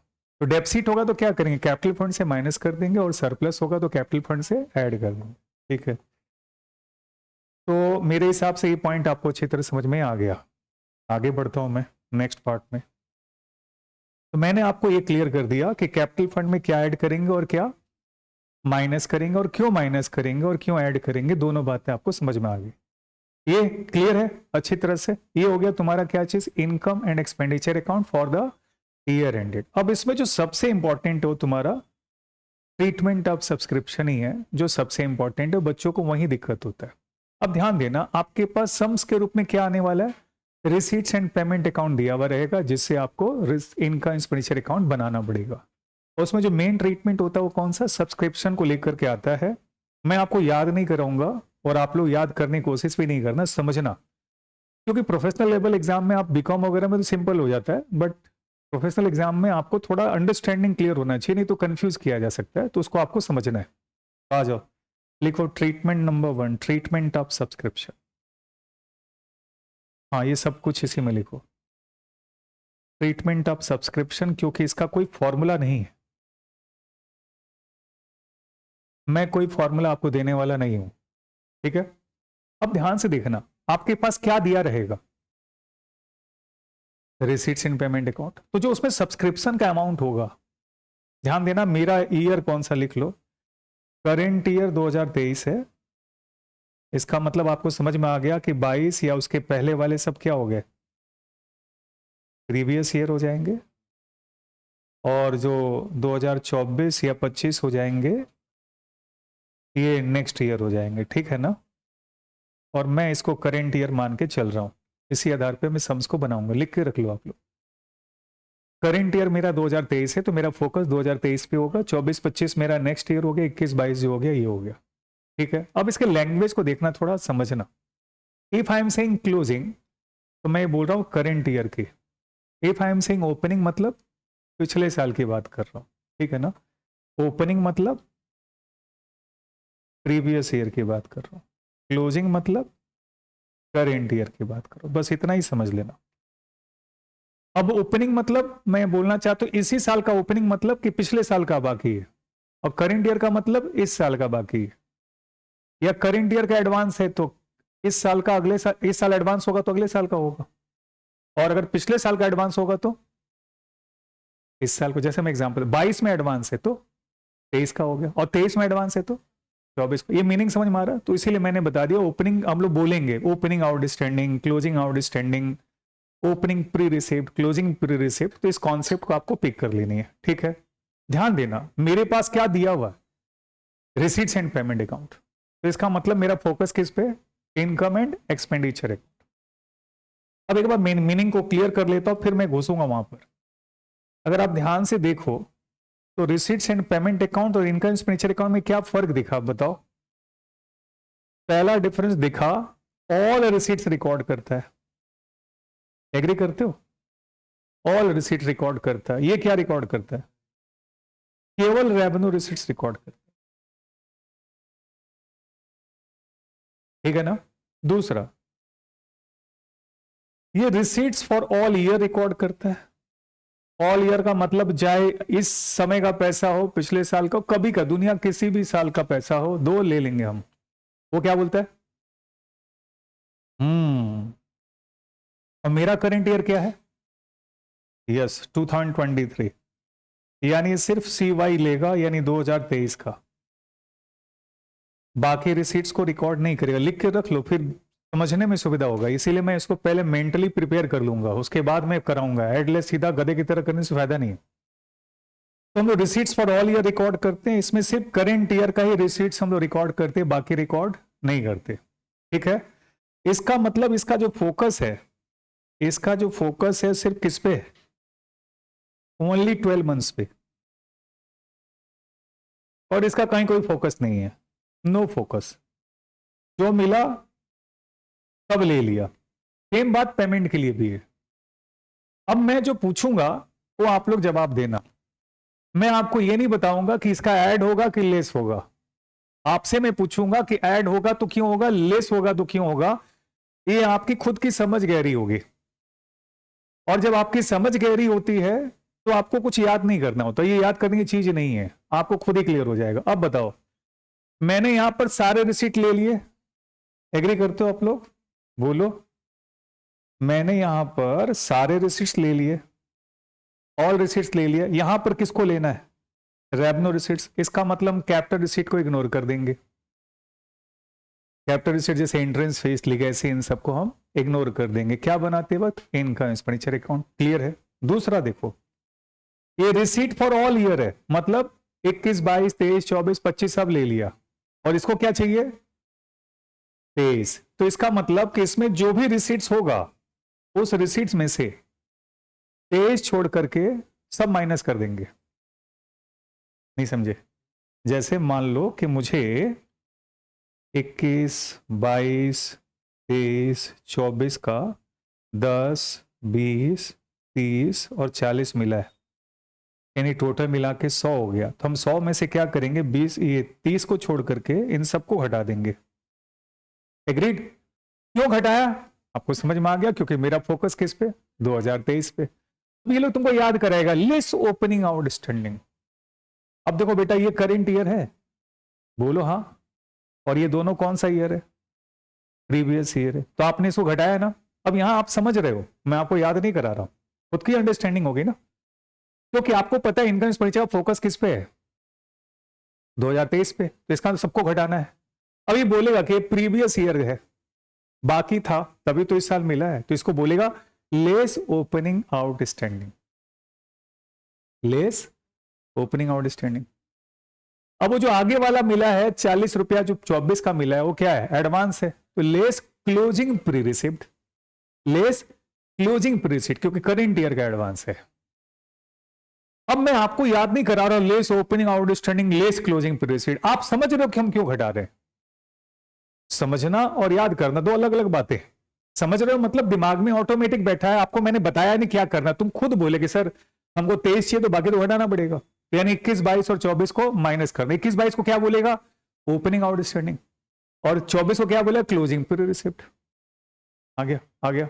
अच्छा, अब देखो, ये बताओ कि रिसीट्स एंड पेमेंट में किसको रिकॉर्ड करता है? जो पैसा मिल गया उसको रिकॉर्ड करता है, या जो नहीं मिला उसको भी करता है?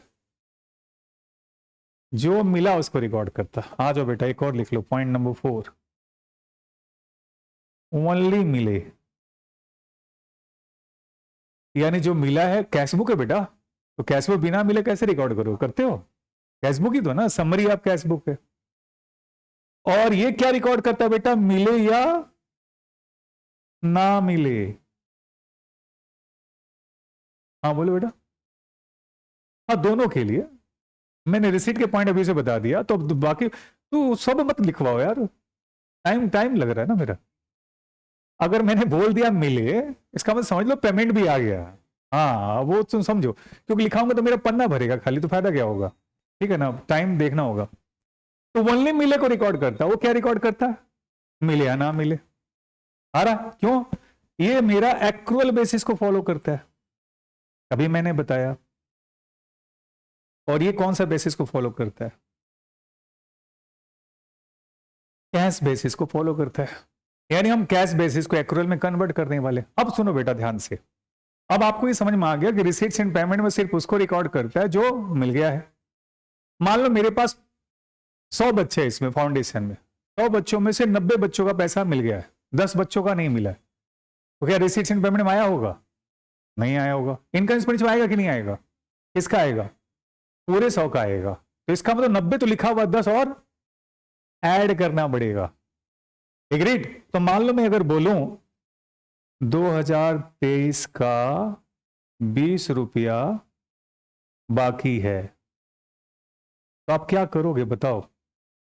आपने 100 में से इसको माइनस किया और इसको भी माइनस किया, और इसको आप क्या करोगे? जो बाकी है 20 रुपया, इसको यहां पर ऐड कर दोगे। चीजें क्लियर हुई कि नहीं हुई? हुई? नहीं?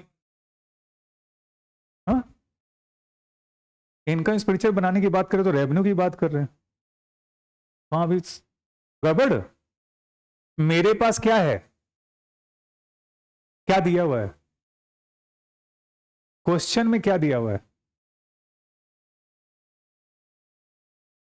रिसीट्स एंड पेमेंट अकाउंट दिया हुआ है, मेरा फोकस, तो फोकस को मत भूलो यार।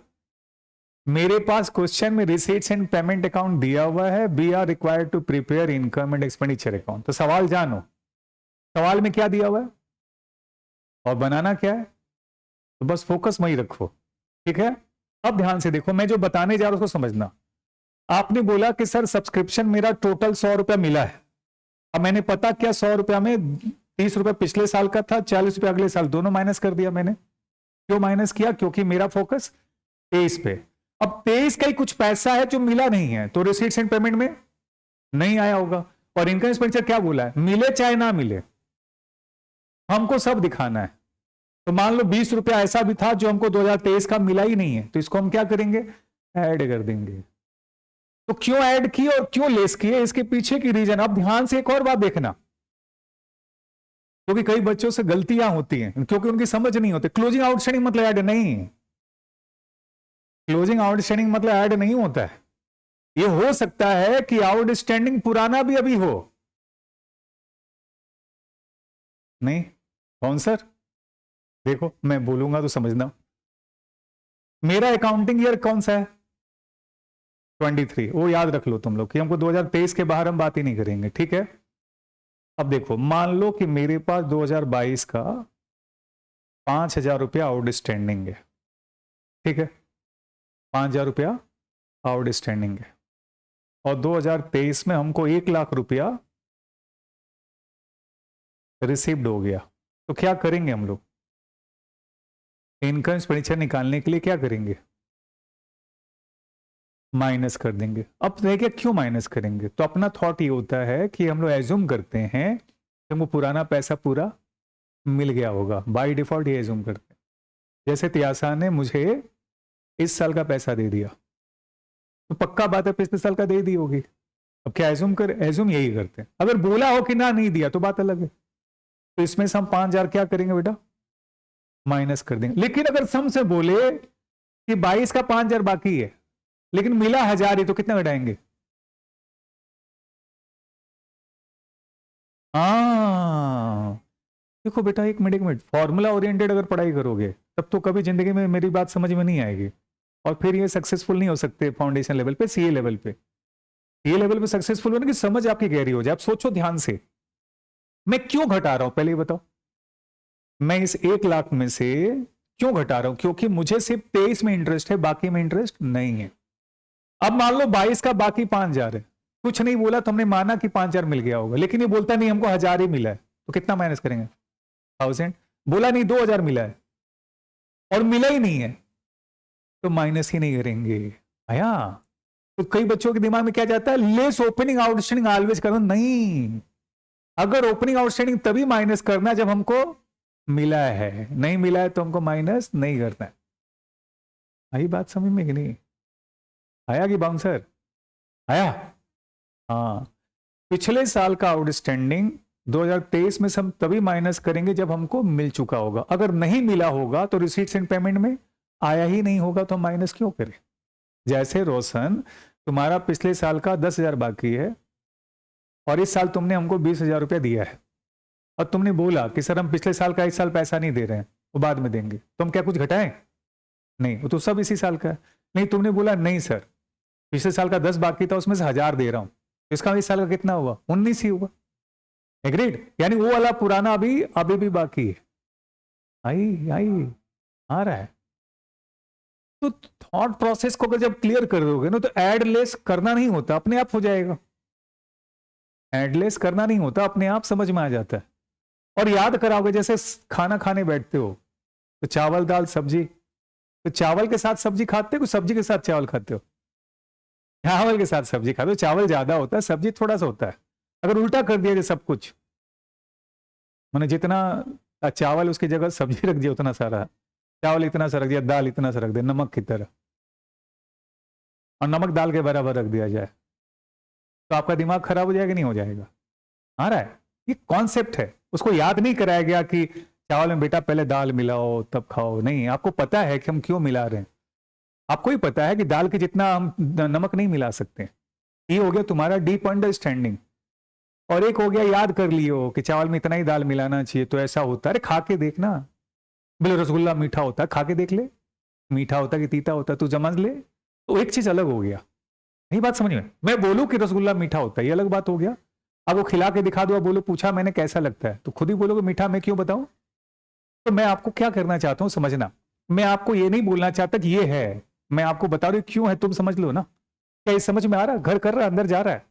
तो भाई मेरे को फोकस किस पे है, 2023। तो मैंने ओपनिंग आउटस्टैंडिंग को घटाया। कब घटाया, सीधा नहीं घटाऊंगा, अगर मिल गया तो घटाऊंगा, नहीं तो क्लोजिंग आउटस्टैंडिंग ऐड क्यों किया आपको पता है, क्योंकि इस साल का है। अब देखो opening pre received, opening preceded मतलब क्या हुआ, ओपनिंग प्रीसीड, ओपनिंग मतलब मैंने क्या बोला, प्रीवियस ईयर। तो 22 में अगर एडवांस मिला तो कब का होगा, 23 का ही होगा, 23 साल ऐड करेंगे क्योंकि मेरा फोकस किस पे, 23 पे। और मैं बोलूं कि क्लोजिंग प्री रिसीव्ड मतलब कि 23 में प्री रिसीव्ड, तो अगले साल का होगा, तो उसको क्या करूंगा, माइनस करूंगा। आया, तो मैं एक समझ दे रहा हूं, लिख, कुछ समझ में आ रहा है। ये ट्रीटमेंट जो है ना बेटा, ये मेन बुक में नहीं करना है, इसको अभी समरी बुक में ही करो, वो इंपॉर्टेंट है। समरी बुक में ही करो क्योंकि मैं सिखाने की दृष्टि से कर रहा हूं, तो अभी उसको नहीं करना मेन बुक। आ जाओ इधर, एक समझ लो, ये समझ लोगे। अच्छा मेन बुक में कर लेंगे, इसी में करना मेरे हिसाब से ज्यादा होगा। अच्छा, subscription received during the year,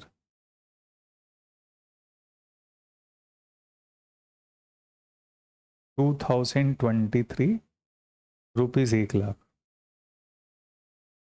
अब ध्यान देना बेटा, रिसीव ड्यूरिंग द ईयर मतलब किसकी बात करो, रिसीट्स एंड पेमेंट अकाउंट की। अब ड्यूरिंग द ईयर 2023 लिखा, बात सही है, लेकिन ये रिसीट पुराना भी हो सकता है और नया भी हो सकता है, कुछ भी हो सकता है। अब मैं सीधा दे रहा हूं, पहले ओपनिंग आउटस्टैंडिंग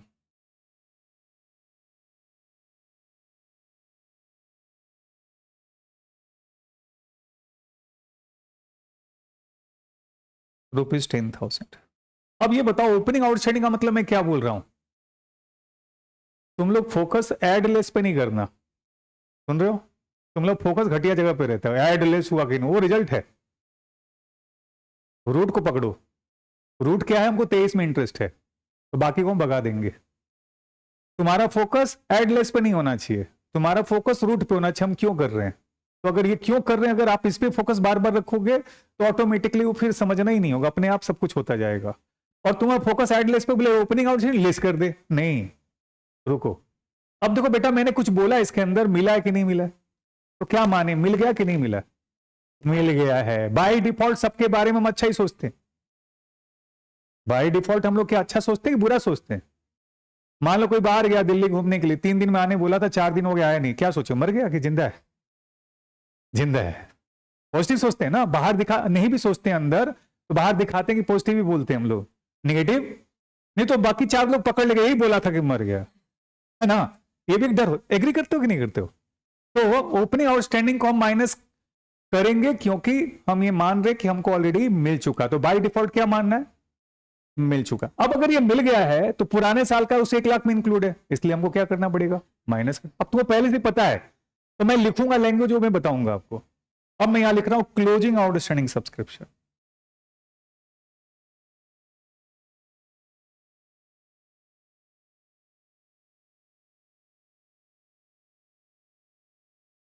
अब ये क्लोजिंग आउटस्टैंडिंग सब्सक्रिप्शन क्या करेंगे हम लोग, ऐड करेंगे। इसका मतलब क्या, इस साल का सब्सक्रिप्शन है जो हमको अभी तक मिला नहीं है, तो अगर मिला नहीं हो तो रिसीट्स एंड पेमेंट में इंक्लूड नहीं होगा। अब इस पर थोड़ा सा लोचा डालता हूं मैं आपको।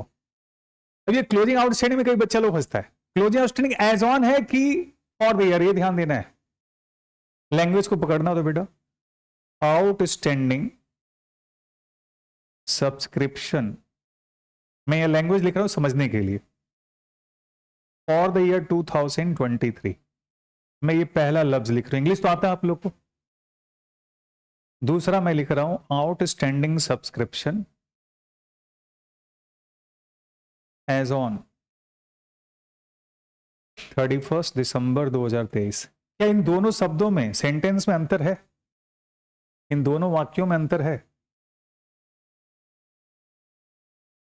क्या इन दोनों में डिफरेंस है? पहला लफ्ज मैंने क्या लिखा है? Outstanding subscription for the year 2023। दूसरा मैंने लिखा आउटस्टैंडिंग सब्सक्रिप्शन एज ऑन 31 दिसंबर 2023। Is there any difference between the two? Yes और नो? पहले ये बताओ। यस, क्या डिफरेंस है बेटा, बताओ।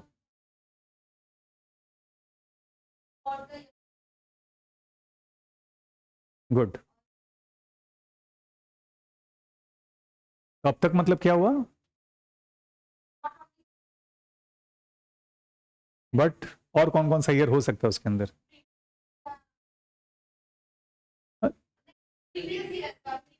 हाँ, यानी कि वेरी गुड, वेरी इंटेलिजेंट। क्या सर? अगर मैं बोलूं 2023 का आउटस्टैंडिंग है, मतलब सिर्फ 2023 का ही बाकी है। एनी फाइम सेइंग एज ऑन 31/12/2023, ये 20 का भी हो सकता है, 21 का भी हो सकता है, 22 का भी हो सकता है, 23 का भी हो सकता है। क्या ऐसा पॉसिबल है कि कुछ लोग पुराना पैसा ना दिया हो? वो भी तो आज आउटस्टैंडिंग कहलाएगा। तो दोनों शब्दों में अंतर समझ में आ रहा है? क्लियर है? आ रहा बात है? अब ध्यान से देखना, थोड़ी समझ में। मैंने बोला क्लोजिंग आउटस्टैंडिंग सब्सक्रिप्शन 5000, ना मैंने फॉर द ईयर लिखा ना एज ऑन लिखा, तो अपने क्या मानेंगे? एज ऑन ही है ये, हमेशा क्या मानेंगे? As on. जैसे मान लो कि मेरा तुमसे फीस बाकी है, सपोज रोशन, बाकी नहीं है, मैं यूं ही बोल रहा हूं तो घबराना नहीं। तुम्हारा फीस मान लो मेरे पास बाकी है, मैंने बोला बेटा मेरा तुम्हारा 2000 रुपया बाकी है। अब वो 2000 इस साल का भी हो सकता है, पिछले साल का भी हो सकता है। मान लो कि तुमने अगर पुराना 2-4 साल पुराना पैसा नहीं दिया, तो मैं क्या मानूंगा? कि तुमने मेरे को अभी तक पैसा नहीं दिया, यानी क्या है बेटा? Outstanding. If I am saying बाकी है, मतलब क्या? सिर्फ इसी साल का बताएंगे, सबका बताएंगे? हाँ, अब देखो आपको मैं समझाने के लिए ले जा रहा हूं, चीजें क्लियर हो रही है। लेकिन इनकम एक्सपेंडिचर क्या बोलता है? हमको 23 का चाहिए। आ गया? एनालिसिस किया मैंने, समझ में आया? ध्यान देना बेटा, क्लोजिंग आउटस्टैंडिंग पट से ऐड नहीं, वो गधा वाला बात हो गया। क्लोजिंग आउटस्टैंडिंग तभी ऐड करना है अगर वो आउटस्टैंडिंग सिर्फ किसका हो? 2023 का हो। अगर उसमें 22 का इंक्लूड है तो हटा के ऐड करना है। ग्रीड? हाँ, अभी समझ में आ गया। जैसे मान लो कि अपना रोशन का 23 का 2000 बाकी है और 20 का 1000 रुपया बाकी है, तो टोटल कितना हो गया? 3000 बाकी है, लेकिन जोड़ेंगे कितना? 2000। आया बात समझ में? तो तुम लोग पहले क्या करता था? Opening outstanding minus closing outstanding add. नहीं भैया, समझो, ओपनिंग आउटस्टैंडिंग को क्यों माइनस कर रहे हो, समझो। अगर मिल गया होगा तो माइनस करेंगे, नहीं मिला तो क्यों माइनस करेंगे? सर मिल गया तो क्यों माइनस कर रहे हो? क्योंकि रिसीट्स एंड पेमेंट से ले रहे हो, क्योंकि रिसीट्स एंड पेमेंट में तभी आएगा जब मिल गया होगा, अदरवाइज रिकॉर्ड नहीं होगा। ऐसे हो रहा है? कॉन्सेप्ट आ रहा है? तो मैंने आपको कहीं भी रटाया नहीं, आपको मैंने कुछ भी याद नहीं करा, आपको मैंने एज एड जगह पे रख दिया सामान को, आप समझ गए कि क्या करना और क्या नहीं करना। 4-5 तो बोतल रखे हुए, एक बोतल में पानी है, एक बोतल में कोल्ड ड्रिंक्स है, एक बोतल में कुछ और है। अब आपको क्लास के अंदर खाली पानी ही पीना है, तो क्या सारे बोतल छुओगे खाली कि उसी को छुओगे? पानी वाले बोतल छुओगे, यानी सबको माइनस कर दोगे। ये चीज यही तो समझना है यहां पर भी। तो अगर हम लोग इस तरह से लेना शुरू कर दे तो फिर एडलेस क्या क्यों याद करना है? आपको ऐसे ही समझ में आ रहा है? क्लियर है? अब बेटा यहां तो क्लोजिंग आउट से सब्सक्रिप्शन मैंने 5000 दे दिया, कुछ ना बोलूं तो क्या मानूंगा? इसी साल का बाकी होगा। कि भैया कौन ऐसा गधा होगा कि पुराना 5 साल का पैसा बाकी रखेगा? क्योंकि हम लोग अपने आप को तो ब्रिलियंट ही समझते हैं ना, तो दुनिया के सामने जाते हैं रिलेटिवली तो समझ में आता है कि कुछ गड़बड़ है, बट अंदर से क्या सोचते हैं? गधा सोचते हैं। अपने जैसा ब्रिलियंट किसी को समझते ही नहीं है। हम लोग जब बोलना शुरू करते तो लगता है कि हम लोग जैसा कोई बोलने वाला है नहीं, हम ही लोग अपने आप को महत्व देते हैं। वो तो जब 5 लोग के बीच में बैठते समझ में आता ना, यार मेरा भी कोई औकात नहीं है। चीजें क्लियर हो गई? तो क्लोजिंग आउटस्टैंडिंग के बारे में क्या बोले? इसी साल का है। नेक्स्ट लिखो, ओपनिंग प्री रिसिप्ट सब्सक्रिप्शन।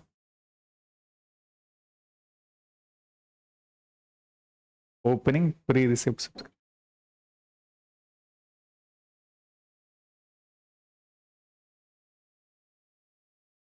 4000।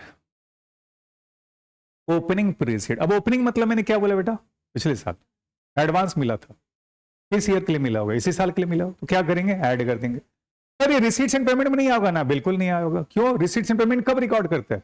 जब उसको उस साल पैसा मिलता है। ओपनिंग प्री पिछले साल मिल गया था, तो पिछले साल ही रिसीट्स एंड पेमेंट रिकॉर्ड कर चुका है, 2 बार थोड़ी रिकॉर्ड करेगा, इसलिए ऐड करेंगे। आ रहा है? नेक्स्ट लिखो, closing pre receipt.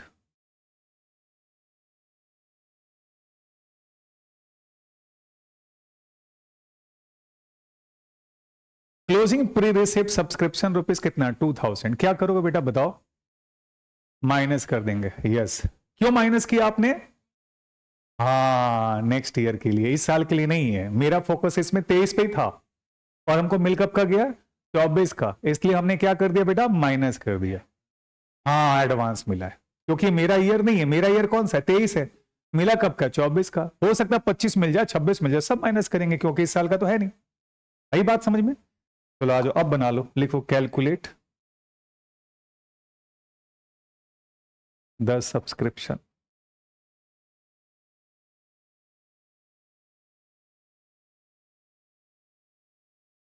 To be credited to income and expenditure account.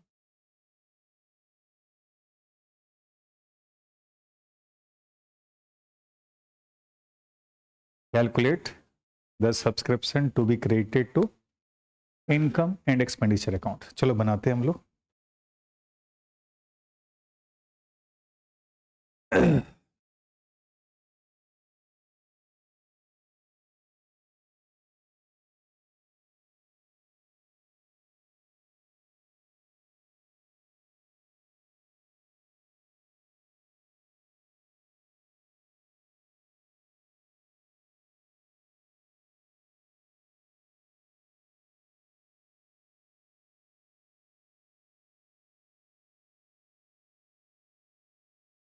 Statement स्वयं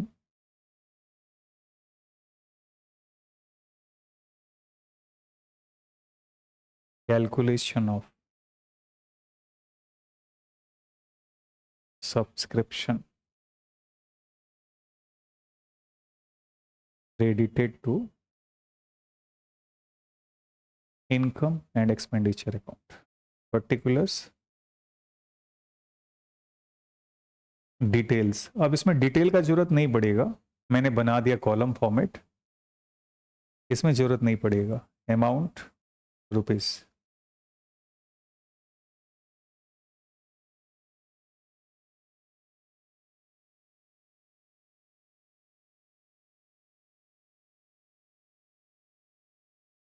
फॉर्मेट बना लो, सीख लो, ताकि यूज करेंगे फ्यूचर में ना, धीरे धीरे अच्छे समझ आएंगे ना। तो subscription receipt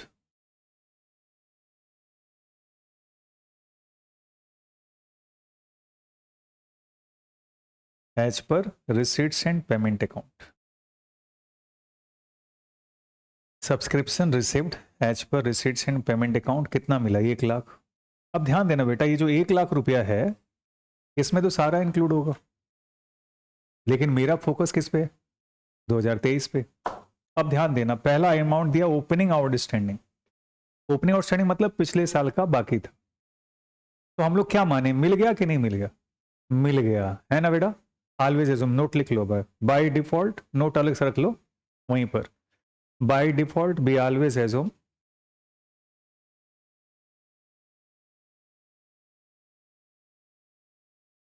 by default we always assume that amount of opening outstanding subscription amount of opening outstanding subscription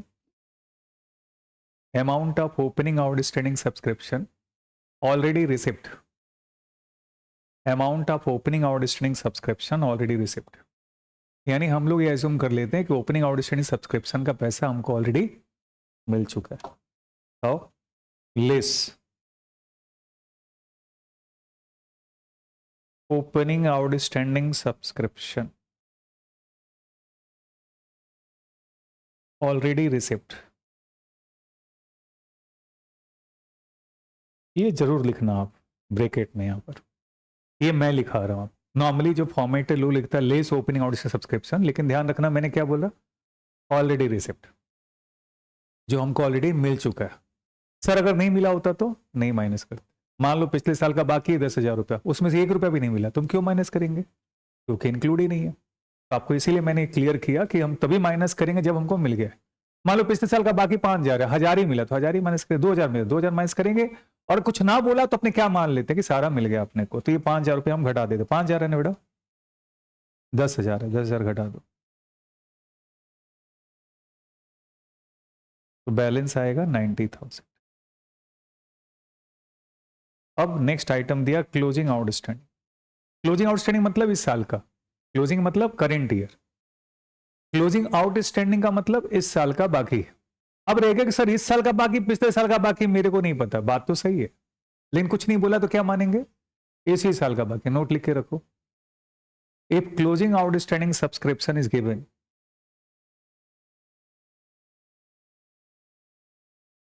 if closing outstanding if closing outstanding subscription is given,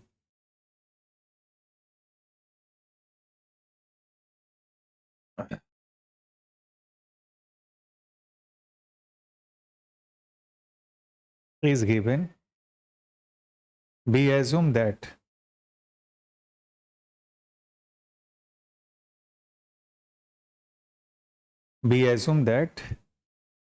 it is outstanding subscription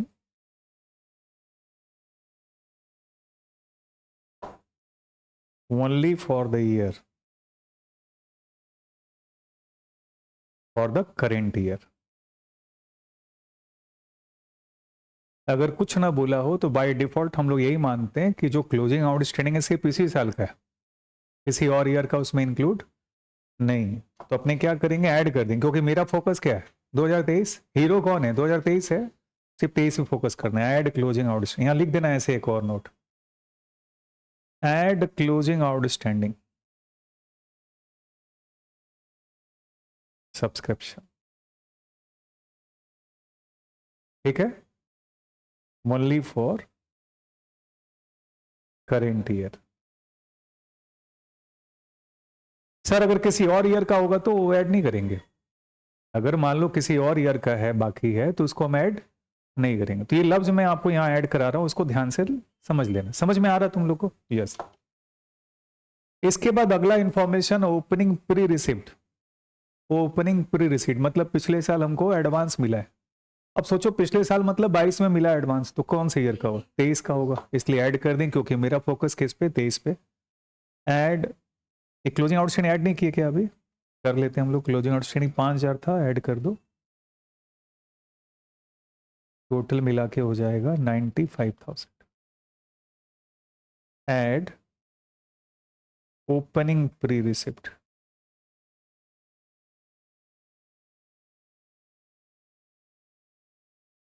बताओ opening pre receipt subscription कितना है, यानी total मिला करके 99,000। और closing pre receipt कितना बेटा, closing pre receipt subscription 2,000। ये माइनस कर देंगे, क्यों माइनस किए, क्योंकि क्लोजिंग मतलब इस साल मिला एडवांस, तो इस साल का एडवांस हो नहीं सकता, अगले साल का होगा, यानी 97,000। ये हो गया subscription credited to income and expenditure account. क्या ये समझ में आ रहा आप लोग को कि नहीं आ रहा? आ रहा, बातें क्लियर है? हाँ,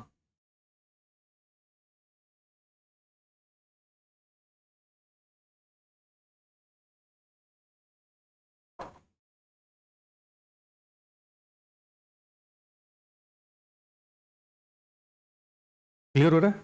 आगे बढ़ो, समझ में आया चीजें?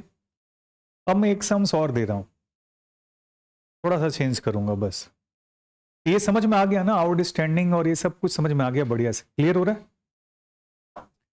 एक और लिखो आप, subscription received during the year.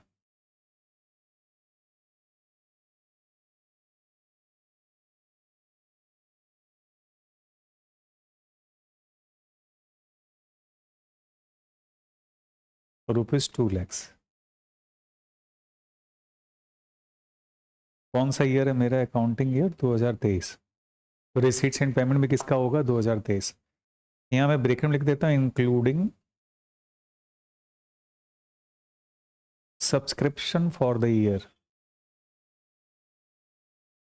2022 ₹6,000 बोलता है कि पिछले साल का उसमें 6,000 रुपया इंक्लूडेड है, ठीक है ना। अब क्या लिखा वो सुनो, ओपनिंग आउटस्टैंडिंग सब्सक्रिप्शन।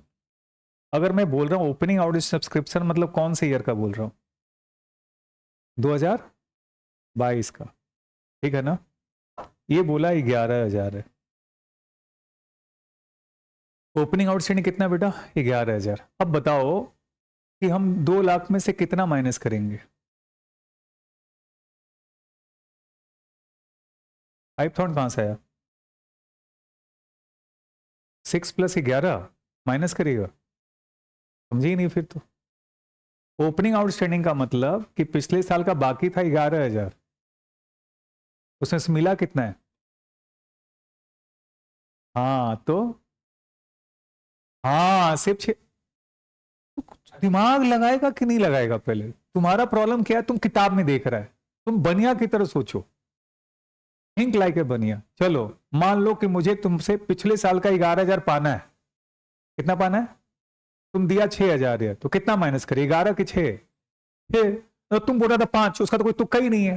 देखो एक मिनट सुनो, देखो तुम्हारा पढ़ने का तरीका में गड़बड़, तुम लोग क्या कर रहे हैं, एड लेस में घूम रहे हैं। फोकस तुम्हारा नेचुरल होना चाहिए। हाँ बोलो बेटा,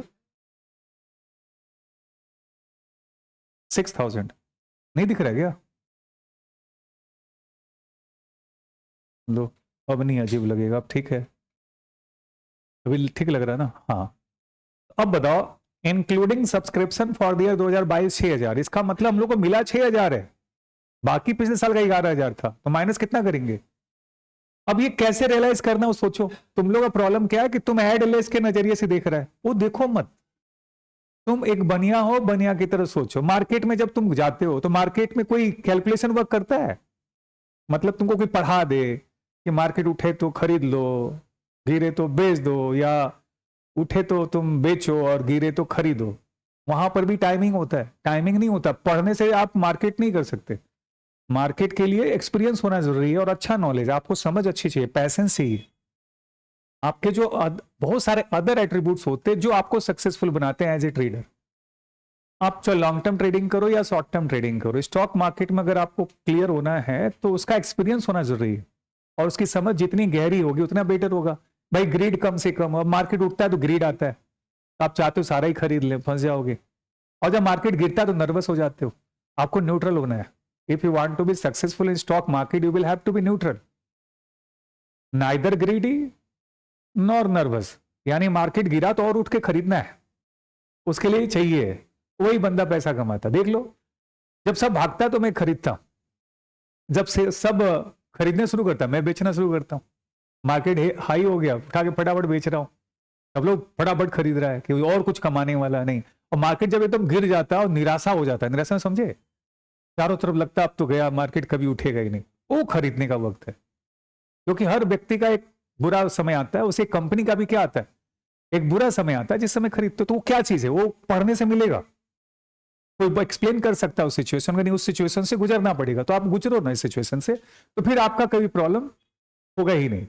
चीजें क्लियर हो गई, कुछ बोल रहे थे, हम बोले क्या बोले बेटा, तो ये बताना जरूरी है, तुमको पता ही है। हाँ तो ये तुम मेरे से फिर कंफर्मेशन ले रहा है, तुम समझना नहीं चाह रहा, वो तुम सब हमें वो बताऊंगा ही नहीं तुमको, तुम उसको समझो। पूछो मैंने क्या बोला, बाई डिफॉल्ट क्या बोला मैंने, बाई डिफॉल्ट मैंने ये बोला कि पूरा 11,000 मिल गया हो तो 11,000 माइनस करेंगे। अब ये क्यों पूछ रहा है सर, मैं 11,000 माइनस, अरे समझो ना उस चीज को, सिचुएशन को समझो। हम क्यों माइनस कर रहे बताओ, क्योंकि हमको पुराना पैसा और हमको मिल गया है, नहीं मिला होता तो हम माइनस। अब मान लो हम से बोलते, यहां पर बोल देते कि 22 का सब्सक्रिप्शन मिला ही नहीं है, तो क्या माइनस करते क्या, नहीं। बस चलो क्या दिखता है, ओपनिंग आउटस्टैंडिंग माइनस कर दो, बस गए, उल्लू बना दिया अगला। वो तो उल्लू बनाएगा, सीए है ना, वो तो बनाएगा, इस तरह क्वेश्चन डालेगा। तो कॉन्सेप्ट में कहां टाइम लग रहा है, थोड़ा वक्त लग रहा है शुरू में सीखने में, इसके बाद वक्त नहीं लगेगा, अपने आप आपको माइंड से फोकस होगा, क्लियर होगा चीजें आज ही हजम। ये बताओ मार्केट का अगर लेसन में याद कर लूं तो मैं सक्सेसफुल हो जाऊंगा, जैसे कोई भी टॉपिक में रट लूं, क्या मैं सक्सेसफुल हो जाऊंगा? नहीं, मार्केट का एक्सपीरियंस अलग है, कोई स्टेप नहीं है सक्सेसफुल होने के लिए। उसी तरह इसका भी कोई स्टेप नहीं है कि आप इस तरह सम्स को बनाओगे। जो स्टेप्स है छोटे मोटे क्वेश्चन के लिए, बढ़िया क्वेश्चन के लिए नहीं है। आ जाओ, तो ये मीनिंग समझ में आ गया ना। Next, closing outstanding subscription.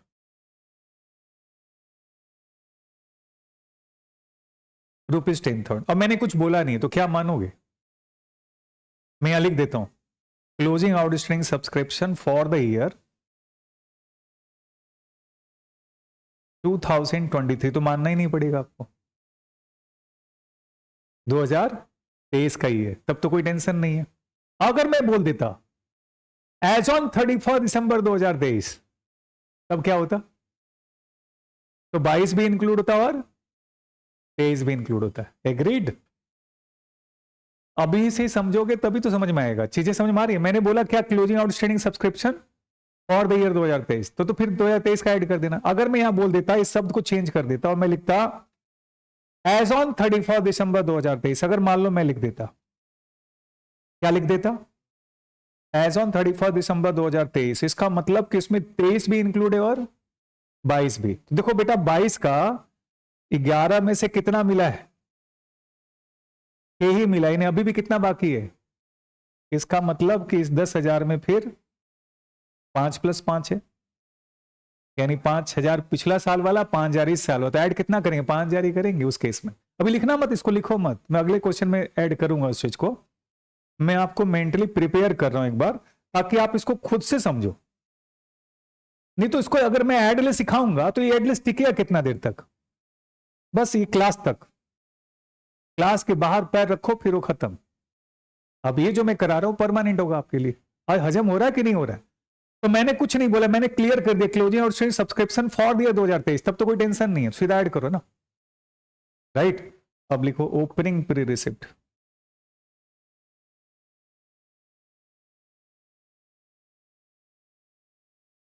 Opening pre receipt subscription 5,000। Closing pre receipt subscription, इसमें तो कोई दिक्कत नहीं है। राइट ना? ओपनिंग मतलब पिछले साल एडवांस मिला तो इस साल का हो गया, क्लोजिंग मतलब इस साल एडवांस मिला मतलब अगले साल का हो गया। निकालते हम लोग सब्सक्रिप्शन एच पर रिसिट्स एंड पेमेंट अकाउंट। 2,00,000 रुपया था, ठीक है। इसमें से ओपनिंग आउटस्टैंडिंग सब्सक्रिप्शन घटाएंगे तो, लेकिन कौन सा घटाएंगे? ऑलरेडी रिसिप्ट, जो हमको ऑलरेडी मिल चुका है वो माइनस करेंगे। और उसका अमाउंट कितना बेटा बताओ? 6,000 रुपया, यानी 1,94,000। 11,000 माइनस नहीं करेंगे, कितना माइनस करेंगे? क्योंकि ओपनिंग आउटस्टैंडिंग इसलिए माइनस करना ये नहीं है, अगर ओपनिंग आउटस्टैंडिंग मिल चुका है इसलिए माइनस करते हैं। तो बाय डिफॉल्ट हम क्या मानते हैं कि ओपनिंग आउटस्टैंडिंग हमको ऑलरेडी मिल चुका है, लेकिन इस सम्स के अंदर बोल रहा है नहीं नहीं नहीं नहीं, 11 का आउटस्टैंडिंग था, मिला 6 ही है, तो कितना माइनस करेंगे? 6 ही माइनस करेंगे, ठीक है। अब ऐड करते वक्त देखना, ये जो क्लोजिंग आउटस्टैंडिंग है ओनली फॉर द ईयर 2023 है, तो ठीक है, तब तो कोई टेंशन नहीं है, सीधा ऐड कर देंगे। ऐड यहां लिख दिए, ऐड क्लोजिंग आउटस्टैंडिंग सब्सक्रिप्शन, यहां लिख देना फॉर द ईयर 2023। इसका मतलब कि अगर इसमें 2022 का 21 का अगर इंक्लूड होगा तो उसको हम लोग ऐड नहीं करेंगे। तो इसमें क्लियरली दिया हुआ था कि भाई नहीं, इसी साल का है 10,000 का, तो हम 10,000 का ऐड कर लेते हैं। जोड़ो कितना हुआ? कौन सा घटा के ऐड? हाँ, तो डिफरेंस ऐड करेंगे। मैं भी कराऊंगा, एक सम्स करा दूंगा, अभी सम्स करा दूंगा एक तो।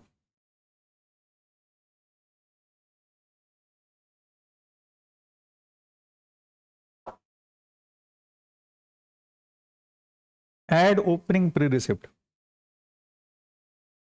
अब इससे क्या फायदा होगा रोशन कि तुम कुछ भी याद नहीं कर रहे हो, सब कुछ समझ रहे हो, ये परमानेंट मेमोरी हुआ। एडलेस याद करोगे तुम फंसा भी देंगे, कोई बड़ा चीज नहीं, अगर कॉन्सेप्ट क्लियर नहीं है तुम्हारा तो। ओपनिंग प्री रिसीट कितना 5,000 है, इसको जोड़ो कितना हुआ 2,09,000 लेस क्लोजिंग प्री रिसीट, कितना बेटा बताओ क्लोजिंग प्री रिसीट? 3,000 माइनस कर दो, 2,06,000। ये हो गया subscription credited to income and expenditure account. Subscription credited to income expenditure account.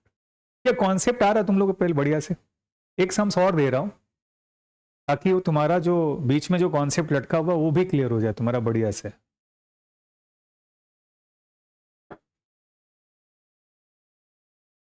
लिख लिए? एक और इलस्ट्रेशन। इलस्ट्रेशन कितना हो गया? अभी मैंने सब्सक्रिप्शन रिलेटेड कितने दे दिए?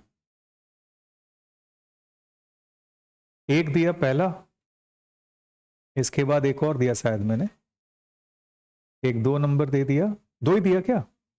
अभी तीसरा देने जा रहा हूं, 3rd नंबर लिखो। Subscription received during the year.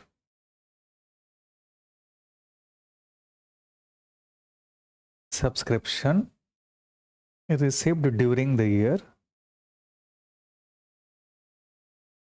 2023 rupees 2 lakh, ये दिया हुआ है, ठीक है। और यहां लिखा है 31 दिसंबर 2022, 31 दिसंबर 2023 एज ऑन।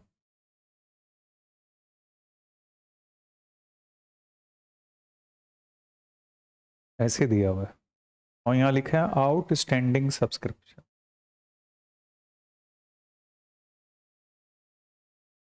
रुपीज 10,000, 16,000। अच्छा यहां पर एक और लाइन जोड़ देना इसमें, तभी मजा आएगा ना। इसमें ब्रैकेट में जोड़ देना इंक्लूडिंग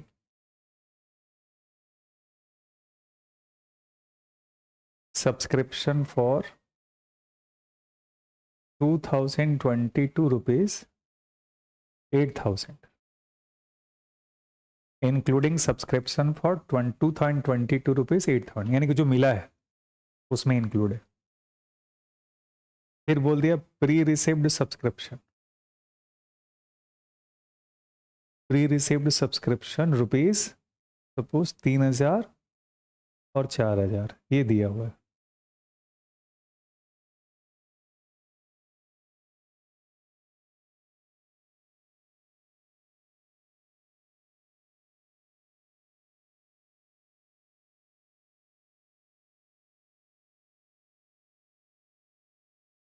अब आ जाओ, यहां जो लिखा है वो पढ़ो।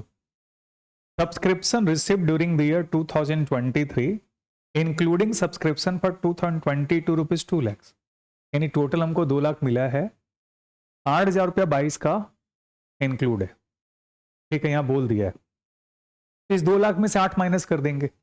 अब यहां जो लिखा है आउटस्टैंडिंग सब्सक्रिप्शन कितना है 10, पिछले साल का कितना बाकी था 10, मिला 8 ही है, तो माइनस कितना करेंगे 8 ही करेंगे। अब यहां देखो एज ऑन लिखा है, एज ऑन का मतलब क्या हुआ 2023 तक, तो इसका मतलब इस 16 में कितना इंक्लूड होगा पुराना वाला, हाँ 2,000। इसका इस साल का आउटस्टैंडिंग कितना होगा 14,000 ही होगा। एग्री करते हो? ध्यान देना, ये जो 16,000 रुपया है इसमें से 2,000 रुपया कब का है प्रीवियस ईयर का, इस साल का कितना है 14,000, तो ऐड कितना करेंगे 14,000। आया कि नहीं आया? बढ़िया से आ गया। यानी कि ये जो 2,000, ये जो 16,000 है इसमें 22 का 2,000 है और 23 का 14,000 है, तो हम 23 वाला ऐड करेंगे, 22 वाला ऐड नहीं करेंगे। ये पॉइंट्स आया? तो ये एक नया था। कोई टफ लगा या समझ में आ गया? समझ में आ गया। अब इसके लिए कौन सा फॉर्मूला लगाओगे? अब तुम तो क्लोजिंग आउटस्टैंडिंग बोल के ऐड कर दोगे, आपको ही समझना है कि क्लोजिंग आउटस्टैंडिंग कब का होना चाहिए, इसी साल का होना चाहिए, क्योंकि इसका फोकस किस पे है 2023 पे, तो इसमें तो 22 वाला पार्ट इंक्लूड नहीं कर सकते, तो ये ध्यान रखना है। और प्री रिसिप्ट तो पता ही है, ओपनिंग ऐड करते हैं और क्लोजिंग चलो बना लेते हैं। Subscription as per receipts and payment account rupees 2 lakhs less opening outstanding subscription कब का, इंक्लूडिंग ओपनिंग आउटस्टैंडिंग सब्सक्रिप्शन कब का घटा है, सिर्फ 2022 का जो ऑलरेडी मिल चुका है, ऑलरेडी रिसिप्ट। तो भैया बाकी तो था 10,000, मिला कितना है 8,000, तो 8,000 ही माइनस करें। तो अब ये क्लियर हो गया, कॉन्सेप्ट एकदम अच्छी तरह से आ गया। ऐड मैंने लिखा था, क्या बताया था, add closing stock outstanding, sorry closing outstanding only for the year कौन सा 2023, इसी साल का होना चाहिए। अब ये जो 16,000 है इसमें 2,000 पुराना भी है, तो हम 14,000 ही क्या करेंगे, ऐड करेंगे। अब जोड़ो कितना हुआ, 2,06,000। आप बताओ क्लियर है क्या, 2,06,000 रुपीज। समझ में आ रहा है, कॉन्सेप्ट क्लियर हो रहा है। अब आगे पढ़ो। अब बोला है ओपनिंग प्री रिसिप्ट, तो इसमें तो कोई दिक्कत नहीं है, पिछले साल मिला एडवांस तो इस साल के लिए ऐड कर देंगे हम लोग। ऐड ओपनिंग प्री रिसिप्ट, कितना ओपनिंग प्री रिसिप्ट है, 3,000 रुपया, इसको ऐड कर दिए तो 2,09,000। और लेस क्लोजिंग प्री रिसिप्ट, बताओ कितना क्लोजिंग प्री रिसिप्ट, 4,000, इसको हम लोग माइनस कर देंगे, ये आएगा 2,05,000। दैट इज क्रेडिटेड टू कौन सा अकाउंट, बोलो, income and expenditure account. Rupees कितना, 2,05,000 रुपीज। कैसा लगा, आसान लगा कि नहीं लगा, इजी लगा। मेन तुम्हारा ट्रीटमेंट जो इनकम एक्सपेंडिचर और सब्सक्रिप्शन है, इसके बाद कोई खास नहीं है।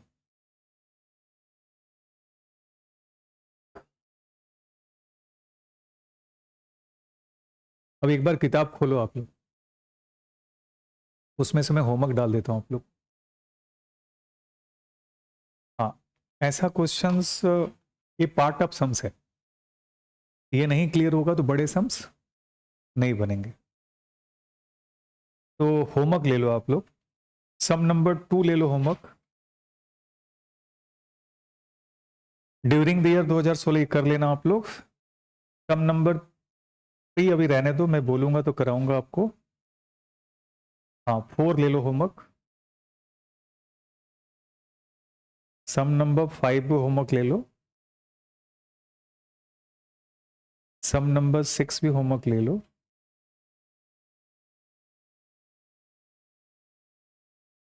2 3 नहीं लेना है, 4 दिया मैंने, 5 दिया है, 6 दिया है, 7 दे दिया, 8 दे दिया, बस ये भी होमवर्क ले लो, 8। ठीक है, कौन कौन सा दिया, 2 3 नहीं, 2 3 नहीं दिया शायद ना, 2 के बाद 2 4 5 6 7 8। अभी अगर सब्सक्रिप्शन का ट्रीटमेंट पूरी तरह क्लियर हो जाएगा तो फिर मेरे को समझाना ज्यादा नहीं रहेगा। अच्छा एक और कॉन्सेप्ट देता हूँ। हाँ बोलो बेटा। हाँ 1 तो दे ही चुका हूं मैं, हाँ छोटा छोटा क्वेश्चन है ना तो दे दिया ज्यादा मैंने, क्योंकि ये कॉन्सेप्ट अगर आपका क्लियर हो जाएगा ना तो फिर मेरे को समझाना आसान रहेगा। एक और कॉन्सेप्ट है, अब मान लो कि मेरे पास 100 मेंबर्स हैं, कितने मेंबर्स हैं, 100 मेंबर्स हैं, और उनका जो फीस है at the rate of ₹1,000 each member है। हर मेंबर का कितना फीस है, 1,000, तो 100 मेंबर कितना हुआ, 1,00,000। तो इनकम एक्सपेंडिचर में क्या होता है कि मिले या ना मिले, income for the year should be credited. तो स्वाभाविक बात, अगर 100 मेंबर है और सबका फीस 1,000 रुपया है तो कितना हो गया, 1,00,000 रुपया ही होगा। अब मान लो वहां लिखा है कि फीस रिसिव्ड 90,000, इससे कोई लेना देना ही नहीं है। हम सीधा सीधा कितना लिखेंगे, 1 लाख रुपया, क्योंकि मेरा फोकस क्या है कि मेरा इस साल का इनकम कितना हो सकता है। तो अगर मेरे पास 100 मेंबर है और 1000 रुपया फीस है तो 1 लाख हो सकता है, उससे ज्यादा नहीं हो सकता और उससे कम भी नहीं हो सकता। चीजें क्लियर हो गई, तो इस चीज को आपको माइंड में ख्याल रखना है। तो ये मैंने आज सब्सक्रिप्शन का ट्रीटमेंट कवर कर दिया। थोड़ा और कराओ।